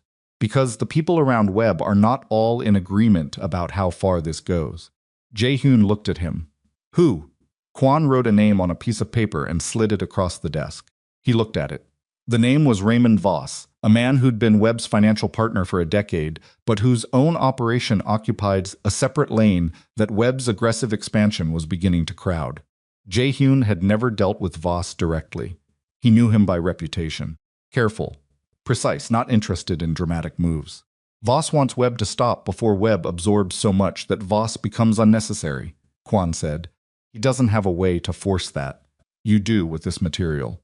I'm giving Voss leverage on his own partner. You're creating a condition where Voss has an incentive to apply internal pressure that serves both of you. Kwon's voice was neutral. The legal term for it is negotiation. Jae-hyun looked at the name on the paper. He thought about the meeting in the bar. He thought about the room in Bridgeport. He thought about his daughter's eyes. Set up the conversation, he said. Kwon reached for his phone. There's one other thing. What, the restaurant? Kwon set his phone down again. The flagship. The account shortfall. He paused. I've been in contact with a party who's interested in a partial acquisition. 40% stake. It would clear the account issue and give you operating capital for the next 18 months. Jae-hyun's jaw tightened. Who? A woman named Chen Lin. She runs a restaurant group out of New York, expanding to Chicago. She wants an established address. She's been watching your situation. Kwon's voice was careful. She's not predatory. She's opportunistic, which is different. 40% means I lose control. 51% means you keep it. Kwon held his gaze. And you need the operating capital more than you need the purity of full ownership right now. Jae-hyun looked at the table. He thought about what pride had cost him. Specific itemized costs. The list was long. Set up that conversation too, he said. He walked out of Kwon's office into a Chicago afternoon that was cold and flat and gray in the way of a city that had stopped making promises about the weather. He stood on the sidewalk for a moment. He put his hands in his jacket pockets. He looked up at the buildings around him, the glass and steel and concrete of a city that didn't care who he was or who he'd been. He started walking. He walked for 20 minutes without a destination, just moving through the city, feeling the cold on his face and the pavement under his feet and the weight of everything that was still in motion. The Webb situation, the restaurant, Kwon's plan, custody framework that Aaliyah's attorneys had formally initiated 2 days after the estate encounter, a document that was professionally worded and completely impersonal and had his daughter's name on it. He stopped at a corner. A coffee cart sat up against the building, the cheap kind, just a big thermos and paper cups, and a man in a hat charging $2. Jae-hyun bought a coffee, stood there on the corner with his hands around the cup and drank it slowly. A woman walked past with a stroller. He watched the stroller go by. He thought about Imani's eyes. He thought about what his mother had said, who you actually are, when the circumstance is gone. He was beginning to find out. The finding out was brutal and unglamorous, and nothing like the narrative he'd have chosen. But it was real in a way that his life hadn't been real in a long time. The penthouse and the cars and the $40 cocktails and the curated performance of power. All of it real in the sense of existing, but not real in the sense of meaning anything. He finished the coffee. He dropped the cup in a trash can. He pulled out his phone and looked at the custody document he'd received as a PDF. He opened it. He read the part about proposed visitation terms, structured, reasonable, the kind of document prepared by attorneys who'd been told to be fair but firm. He typed a message to his attorney. I accept the proposed framework as a starting point. Let's move forward. He sent it before he could decide otherwise. He put the phone in his pocket and kept walking. 3 blocks later, his phone buzzed. Not his attorney.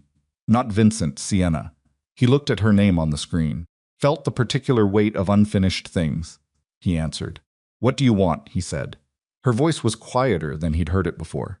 The confident modulation was gone, replaced by something that sounded like a person who'd been up too long. Marcus and I, it's not, she stopped. Started again. It fell apart. Another stop. It doesn't matter why. It fell apart. He kept walking. Okay, I just needed to tell someone. Her voice was strange, stripped of its usual architecture. I know. You're not the person I should be. Oh, I know, Sienna. He stopped walking again. Stood on the sidewalk. The baby. I'm keeping it. No hesitation on that. Whatever else was uncertain, that wasn't. Okay. He breathed in once. You need to find someone who can actually be there for that. Whatever else is happening. That takes priority. He paused. I'm not in a position to be that person. I think you already knew that. A silence. Yeah, she said quietly. I knew that. Take care of yourself. He meant it. Simple and direct and without performance. And take care of the baby. He hung up. He stood on the sidewalk for a moment. He thought about how much of the last year had been built on a version of himself that he'd constructed rather than grown. The version that believed freedom was the absence of obligation. That strength was the removal of anything that could be used against you. That power was protection against the specific vulnerability of needing people. He'd needed people the whole time. He'd just called it something else. His phone buzzed again. Vincent this time. He answered. Voss will meet, Vincent said. Saturday. He picked the location, some hotel bar in the Loop. Neutral ground. Good. And Jae-hyun. Vincent's voice had something in it that was different from the operational register. Not emotion exactly. Vincent didn't operate in emotion. Something closer to meaning. I've been doing some digging on the Meridian timeline. There's something I didn't tell you in the original briefing because I needed to verify it more carefully, and He stopped. Jae-hyun was completely still on the sidewalk. Tell me now. The original tip that led Preston Webb's people to Meridian in the first place. A pause. It didn't come from Daniel Cho. Daniel was recruited later after the tip. Someone else pointed Webb's people at the structure initially. Another pause. The trail leads back about 2 years. Jae-hyun thought. 2 years. The timeline assembled itself in his head. Vincent. His voice was very quiet. 2 years ago, who had fresh access to information about Meridian's structure that they hadn't had before. A silence. We were negotiating a partnership at that point, Vincent said carefully. We brought 2 new people into the inner circle in anticipation of that partnership. Partnership that eventually fell through. Jae-hyun's jaw was tight. Which 2 people? Vincent said a name he recognized immediately. And then after a pause, a second name. The second name was Raymond Voss. The man Kwon had just told him to meet on Saturday. The man who was supposedly Webb's reluctant internal constraint, who had apparently been the person who pointed Webb at Jae-hyun's infrastructure in the first place. Jae-hyun stood completely still on a Chicago sidewalk in the November cold and understood that the meeting on Saturday was not an opportunity. It was a trap, and he had already said yes to walking into it, and he had approximately 48 hours to decide what he was going to do about that instead. He called Kwon at 7 in the morning. Kwon picked up on the second ring, which meant he'd been awake. Jae-hyun had learned over 8 years to read what time a man answered a call the same way he read everything else as information. Voss Jae-hyun said, no preamble. He was the original source. He pointed Webb at Meridian 2 years ago. A silence on Kwon's end that lasted exactly long enough to confirm he was processing. Not surprised. You knew, Jae-hyun said. I suspected, Kwon said carefully. I didn't have confirmation. Were you going to tell me before Saturday? Another silence. Different quality. The silence of a man deciding how much honesty was worth in this specific moment. Yes, Kwon said. I would have told you before Saturday. Jae-hyun stood at the window of his room in Bridgeport and looked at the brick wall that was all the window had ever offered him and breathed through the slow and grinding feeling of understanding how many people in his life he had trusted without verification. He'd built his entire operation on the principle, That loyalty was bought and maintained through consequence. He'd never built a system for detecting what happened when the consequence wasn't sufficient. When fear had a ceiling and the offer on the other side of that ceiling was bigger. Is the meeting still worth taking? He said. That depends entirely on what you're willing to do with the information you now have. Kwan's voice had moved into the register he used when the situation was past the point of standard legal counsel and had become something more like strategy. If you walk into that meeting knowing what Voss is, you have an advantage he doesn't know you have. That's not nothing. He's expecting me to come in as a man with a desperation offer. Yes, and instead I come in knowing exactly who he is and what he did, which changes every dynamic in that room. A pause. The question is what you want from it. What the outcome looks like that you're actually working toward. Jae-hyun thought about that. He turned away from the window and sat on the edge of the bed. The mattress was thin and gave under his weight in a way that still, after weeks, he noticed. He looked at his hands in his lap. The roughness of them. I want the lawsuit gone, he said. I want Webb off my operation permanently. I want enough space to rebuild what's left without someone systematically dismantling it. He paused. I don't want blood. I want termination. That's a negotiation, not a war. I know. Then Saturday is still useful, Kwan said. But you're not going in asking for help from Voss. You're going in with documentation of his original role, and you're presenting him with a choice. He pulls Webb back fully legally, permanently, or the documentation of his involvement goes somewhere inconvenient for everyone. A beat. That's leverage, not alliance. If he already planned to trap me, he'll have people at that hotel. Then you don't go alone. Kwan's voice was measured. And you don't go unarmed in the evidentiary sense. You bring documentation he can see and touch, that he knows has copies elsewhere in hands that aren't yours, so that anything happening to you in that hotel bar creates more problems for him than it solves. Jae-hyun thought about it, the shape of it, the specific mechanics. Can you have the documentation prepared by Friday evening? He said. I'll have it by Friday noon. Then we proceed. He stood. David. He used the first name deliberately, which he almost never did.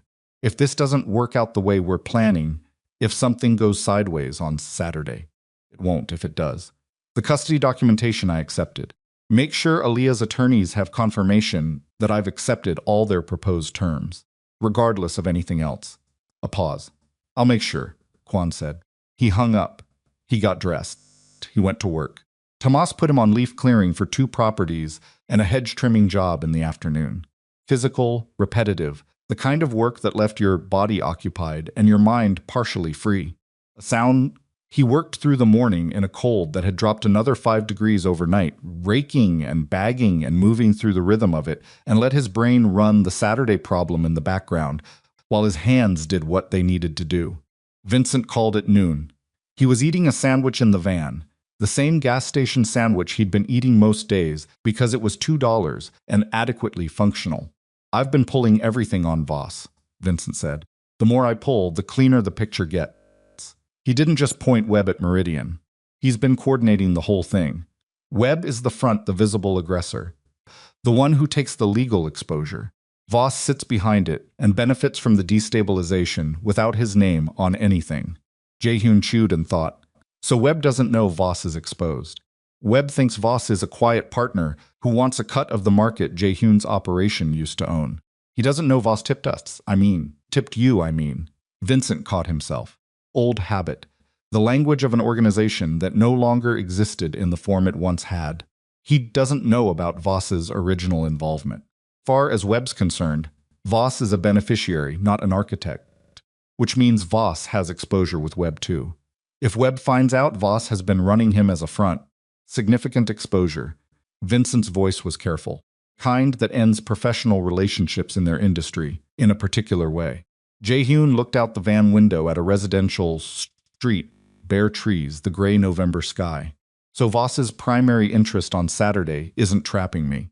It's finding out what I know and whether I'm a threat to his position with Webb. That's what I think. He wants to assess the damage before deciding whether to close it.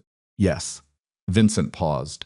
Which means if you go in there projecting strength and knowledge rather than desperation, you might find someone who's more interested in a mutual containment than in whatever Webb told him the meeting was for. Two men in a bar who both know too much about each other and both need the other one to stay quiet. That's one way to describe it. Jae-hyun crumpled the sandwich wrapper. Have everything ready for Kwon by Friday morning. Every piece. Organized in a way that's immediately legible to someone who's looking for the parts that affect them most. Done. A pause. How are you holding up? The question landed differently than he expected. Vincent Park was not a man who asked how you were holding up. He gathered operational data and executed tasks. The question, from him, meant something specific. I'm okay, Jae-hyun said. He thought about whether that was true and decided it was close enough. I'm learning things. That's either good or terrible depending on the things. Both, Jae-hyun said. I'll talk to you Friday.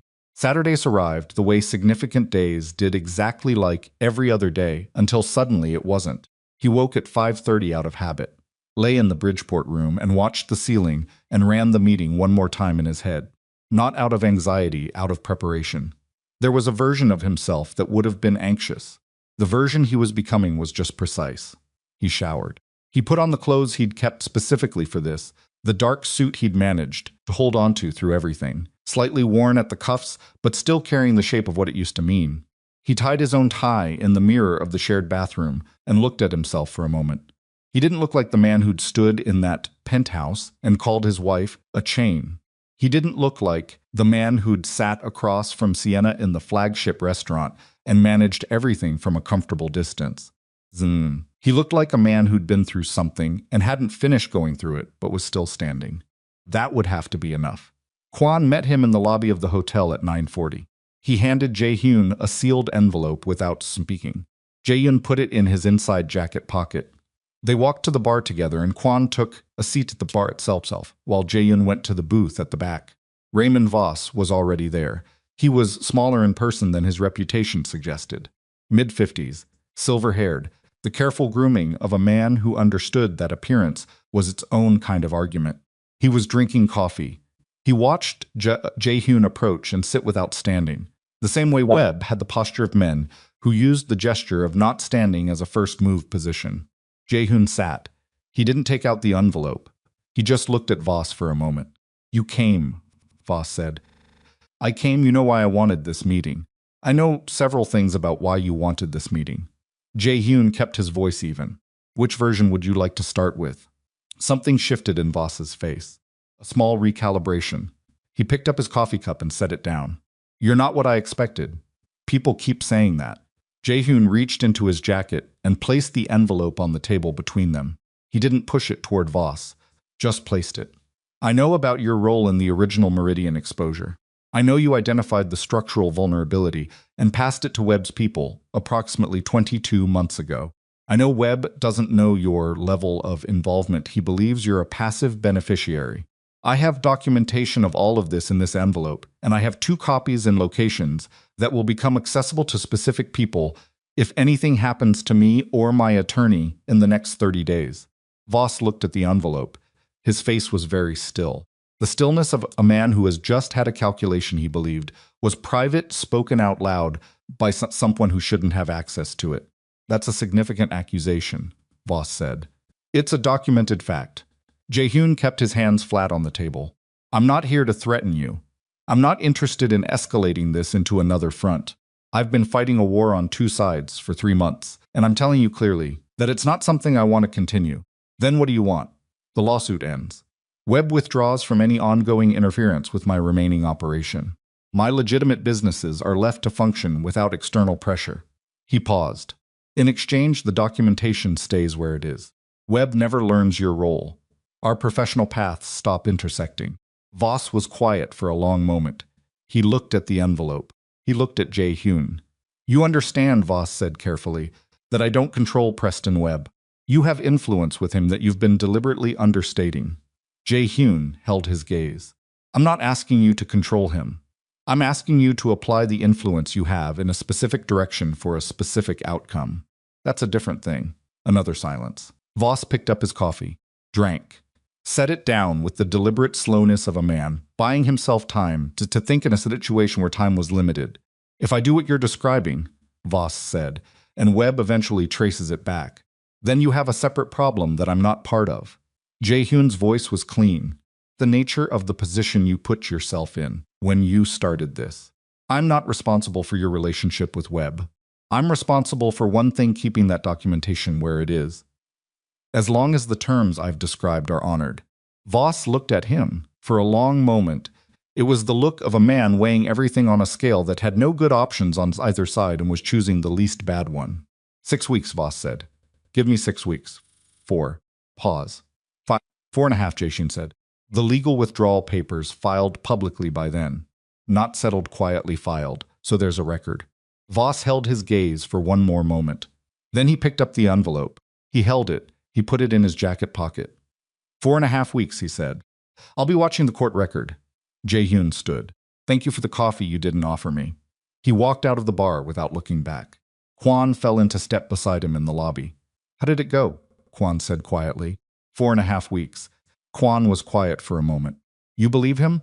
I believe he has more to lose from not honoring it than from honoring it. Jae-hyun pushed through the hotel door into the November air. That's the only belief that matters in a room like that. 4 weeks and 3 days later, the lawsuit was withdrawn. The filing appeared in the public court record on a Tuesday morning. Kwon sent him a text with a screenshot. Jae-hyun was on the work van, riding to a job site when he read it. He looked at it for a moment, put his phone back in his pocket, looked out the window at the city. Tomas glanced at him from the front. You good? Yeah, Jae-hyun said. I'm good.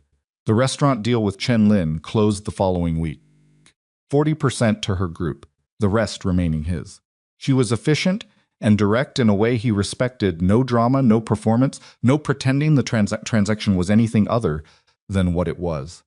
At the signing, she looked at him across the table and said, You know this place, and I know money. Between those two things, it should work. It should, he agreed. She signed. He signed. They shook hands, and it was done. He stood outside the restaurant, afterward the flagship, the $40 cocktails place, and looked at the facade. His name wasn't on the door. It had never been on the door, for obvious reasons. But this place had been the most visible piece of everything he'd built. Standing there now with 40% of it belonging to someone else felt different than he'd expected. Not loss, exactly. More like the sensation of a wound that had scarred over, still visible, still traceable, but no longer open. He went back to work, literally. The landscaping crew. He'd told Tomas the second week that he might not always be available depending on other obligations, and Tomas had said that was fine, as long as he gave adequate notice, and they'd settled into a professional arrangement that Jae-hyun found he didn't want to discard even as other things began to stabilize. There was something in the work he hadn't expected. Not satisfaction exactly, he'd had satisfaction before.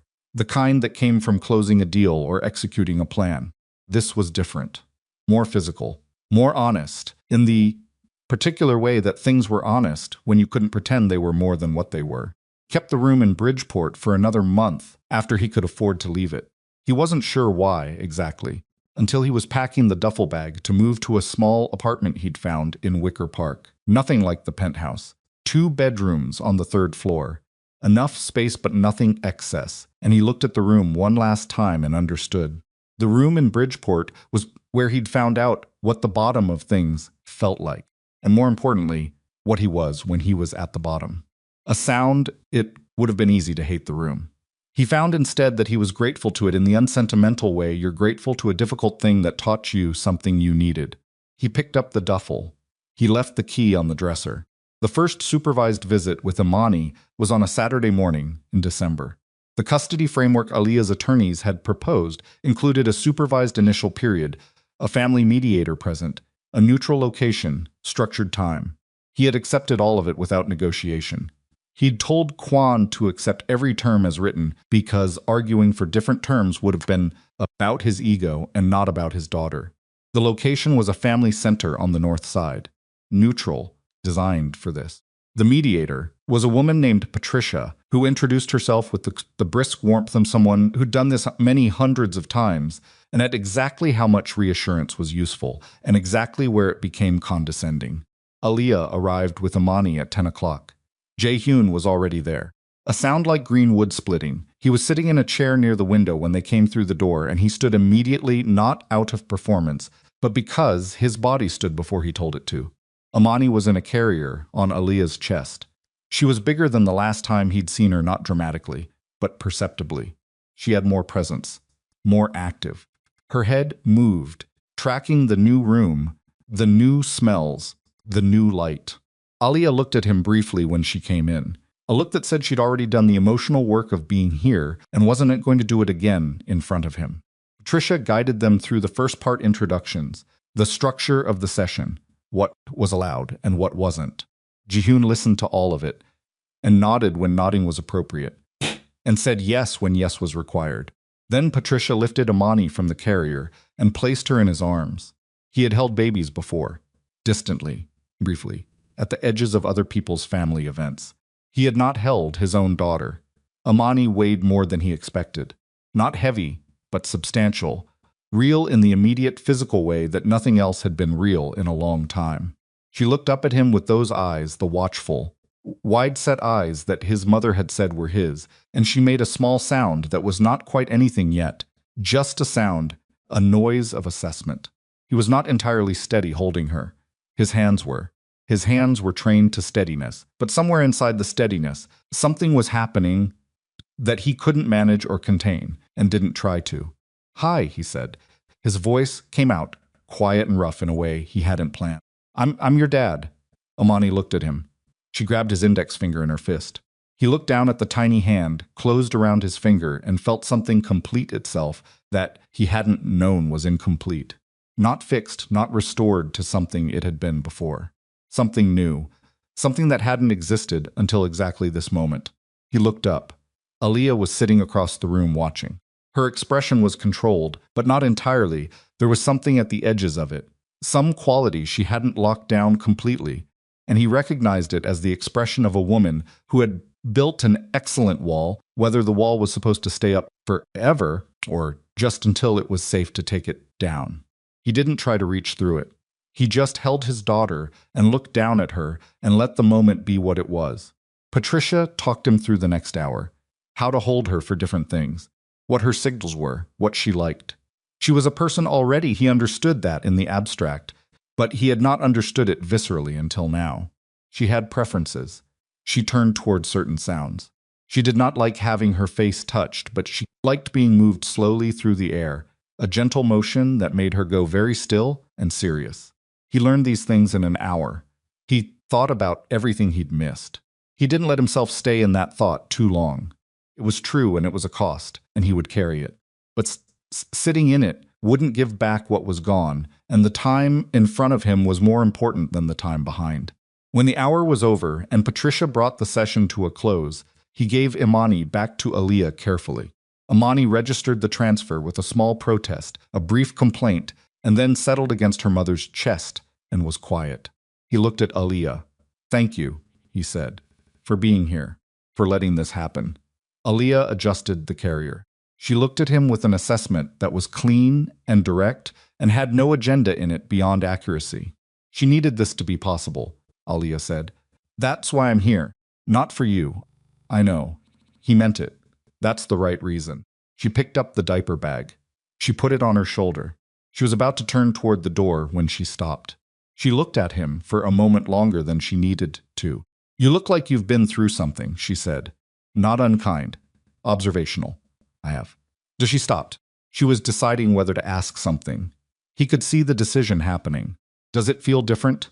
From the inside. He thought about the room in Bridgeport. The van, the gloves and the pruning tool, and the gravel drive of her estate when he'd put his knee down on it. The bar booth and Webb's flat face. The hotel and Voss and the sealed envelope. Amani's hand around his finger. "Yes," he said. "It feels completely different." She looked at him for one more moment. Then she nodded a small nod, neither warm nor cold, just acknowledgement, and walked to the door. He watched her go. Patricia put her hand briefly on his arm. "Same time in 2 weeks," she said. "I'll be here," he said. The foundation Aaliyah launched had a name, the Amani Project. He found out about it from a news item that appeared in his search results 3 weeks after the custody session. She had established it formally, a nonprofit focused on financial support and practical resources for mothers navigating single parenthood after abandonment or domestic dissolution. The scope was ambitious. The funding was substantial. She'd hired people who knew what they were doing. He read the article twice. He did not contact her about it. He did not feel entitled to any part of that story. It was hers, built from something he'd put her through. And the fact that she'd turned it into something that would help thousands of other women was not something he had the right to comment on. But he read it.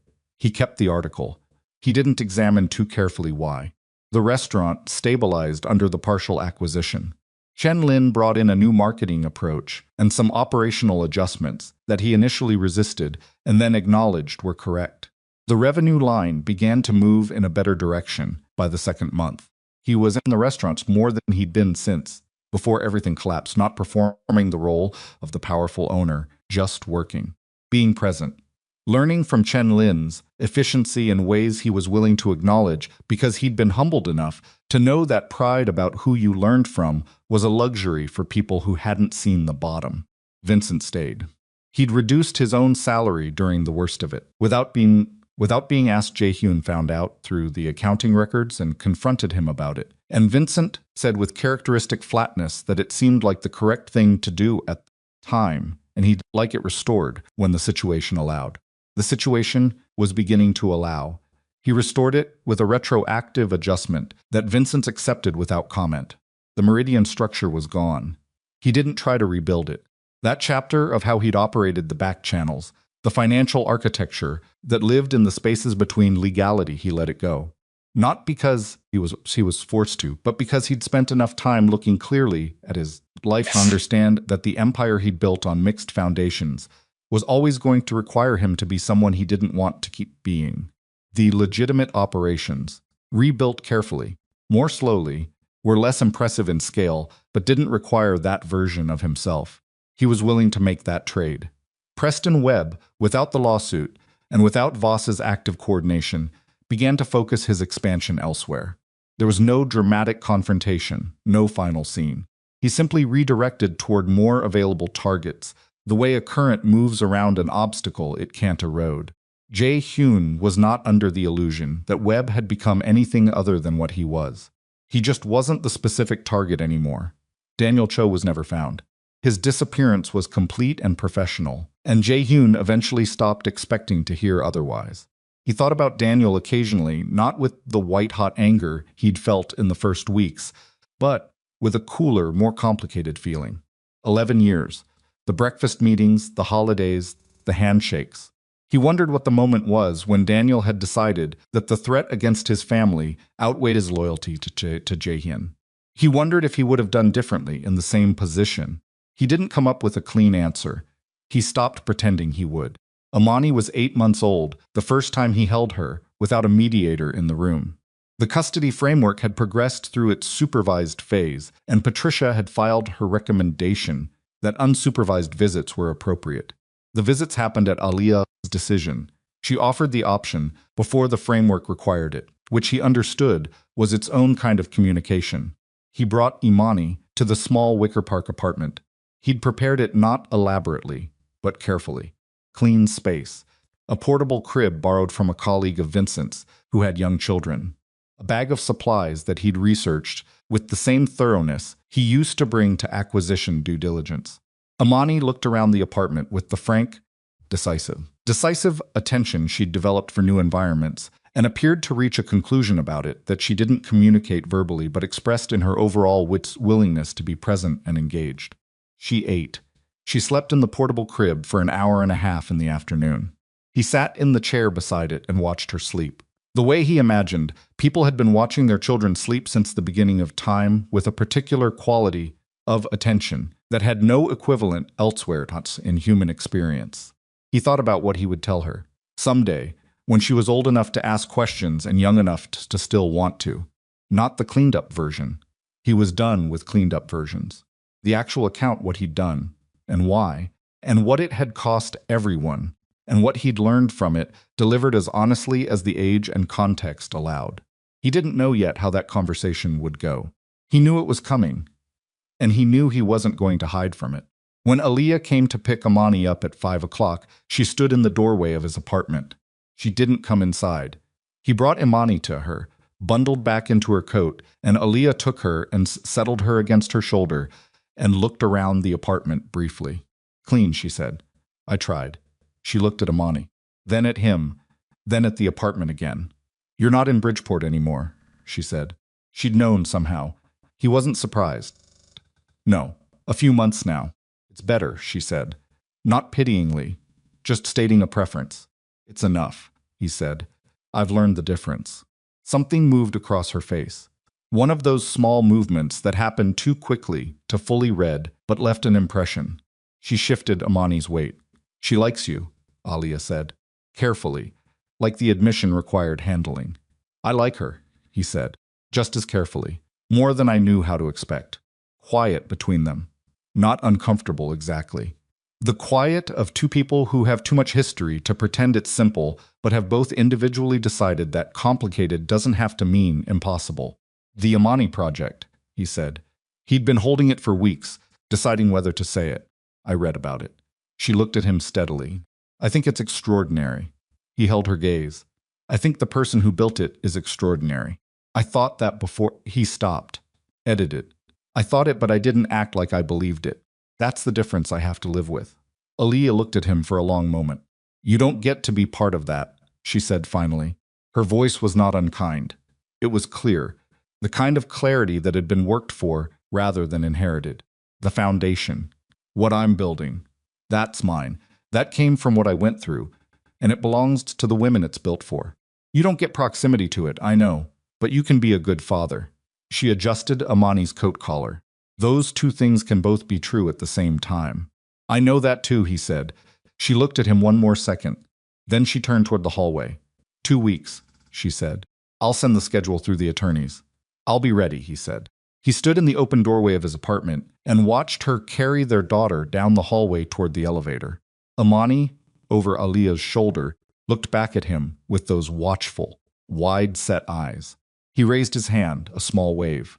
Amani stared at him with complete solemn attention. The elevator doors opened. Aliyah stepped inside without turning around. The doors closed. He stood in the doorway for a moment after they were gone. Then he went back inside and closed his door and sat in the chair beside the empty portable crib and let the apartment be quiet around him. He thought about the question his mother had asked. Who he actually was when the circumstance was gone. He had a better answer now. Not a complete one, he didn't think. Complete answers existed for questions like that. Or if they did, they only existed in retrospect. Years later, when you could see the full shape of the thing you'd been in the middle of. But a better one. He was a man who had been given something irreplaceable and had called it a chain. Who had built a version of power that required him to remove everything that could be used against him, not understanding that the things that can be used against you are exactly the things that make you a person rather than a position. Who had had to lose everything, the money, the status, the architecture of invulnerability, before he could find out that what remained after all of that was still something. Diminished, yes. Scarred, yes. But functional. Present. Capable of sitting beside a sleeping infant and feeling something real. He had hurt Aliyah in a way he could not repair and did not try to. She had built something extraordinary out of what he'd left her with, and she had protected their daughter without bitterness and offered him access to Amani with a generosity he did not deserve and had not earned, and was working, daily, to be worthy of retroactively. That was what he had. It wasn't the empire, it wasn't the penthouse or the cars, or the rooms that shifted when he walked into them. It was a small apartment in Wicker Park, and a labor job he hadn't quit, and a restaurant he now owned 40% less of, and a daughter who looked at him with his own eyes and reached for his finger. He sat in the quiet apartment and found that it was enough. Not comfortable, not the life he'd designed, but enough in the specific way that things are enough when they're real, when they're not built on performance or fear or the compulsive accumulation of things that are supposed to mean you've won something, but on the plain, unglamorous fact of being present in your own life and accountable to it. His phone buzzed. A text from Vincent about a logistics question for the restaurant. He answered it. 2 practical messages back and forth. He put the phone down. He looked at the portable crib. He'd return it to Vincent's colleague on Monday. He looked at his hands. Still rough. The cuts had healed into small scars at the palms. He looked at them the same way. He'd looked at them in the shared bathroom, in Bridgeport. Weeks ago, with the frank recognition that these hands had changed and were still changing, and that was, all things considered, the only evidence of anything that actually mattered. He got up. He went to the kitchen. He made something to eat, nothing elaborate, just the functional meal of a man who'd learned not to make a performance of being alive. He ate at the small table by the window and looked out at the Wicker Park street below. The Saturday afternoon traffic. People walking. A couple with a stroller on the opposite sidewalk. He watched the stroller until it moved out of frame. He washed his dish. He dried it. He put it away in the cabinet. He went to bed early because he was working in the morning. He lay in the dark and thought about nothing in particular for a while. Then he thought about Amani's hand around his finger. He held on to that. He fell asleep.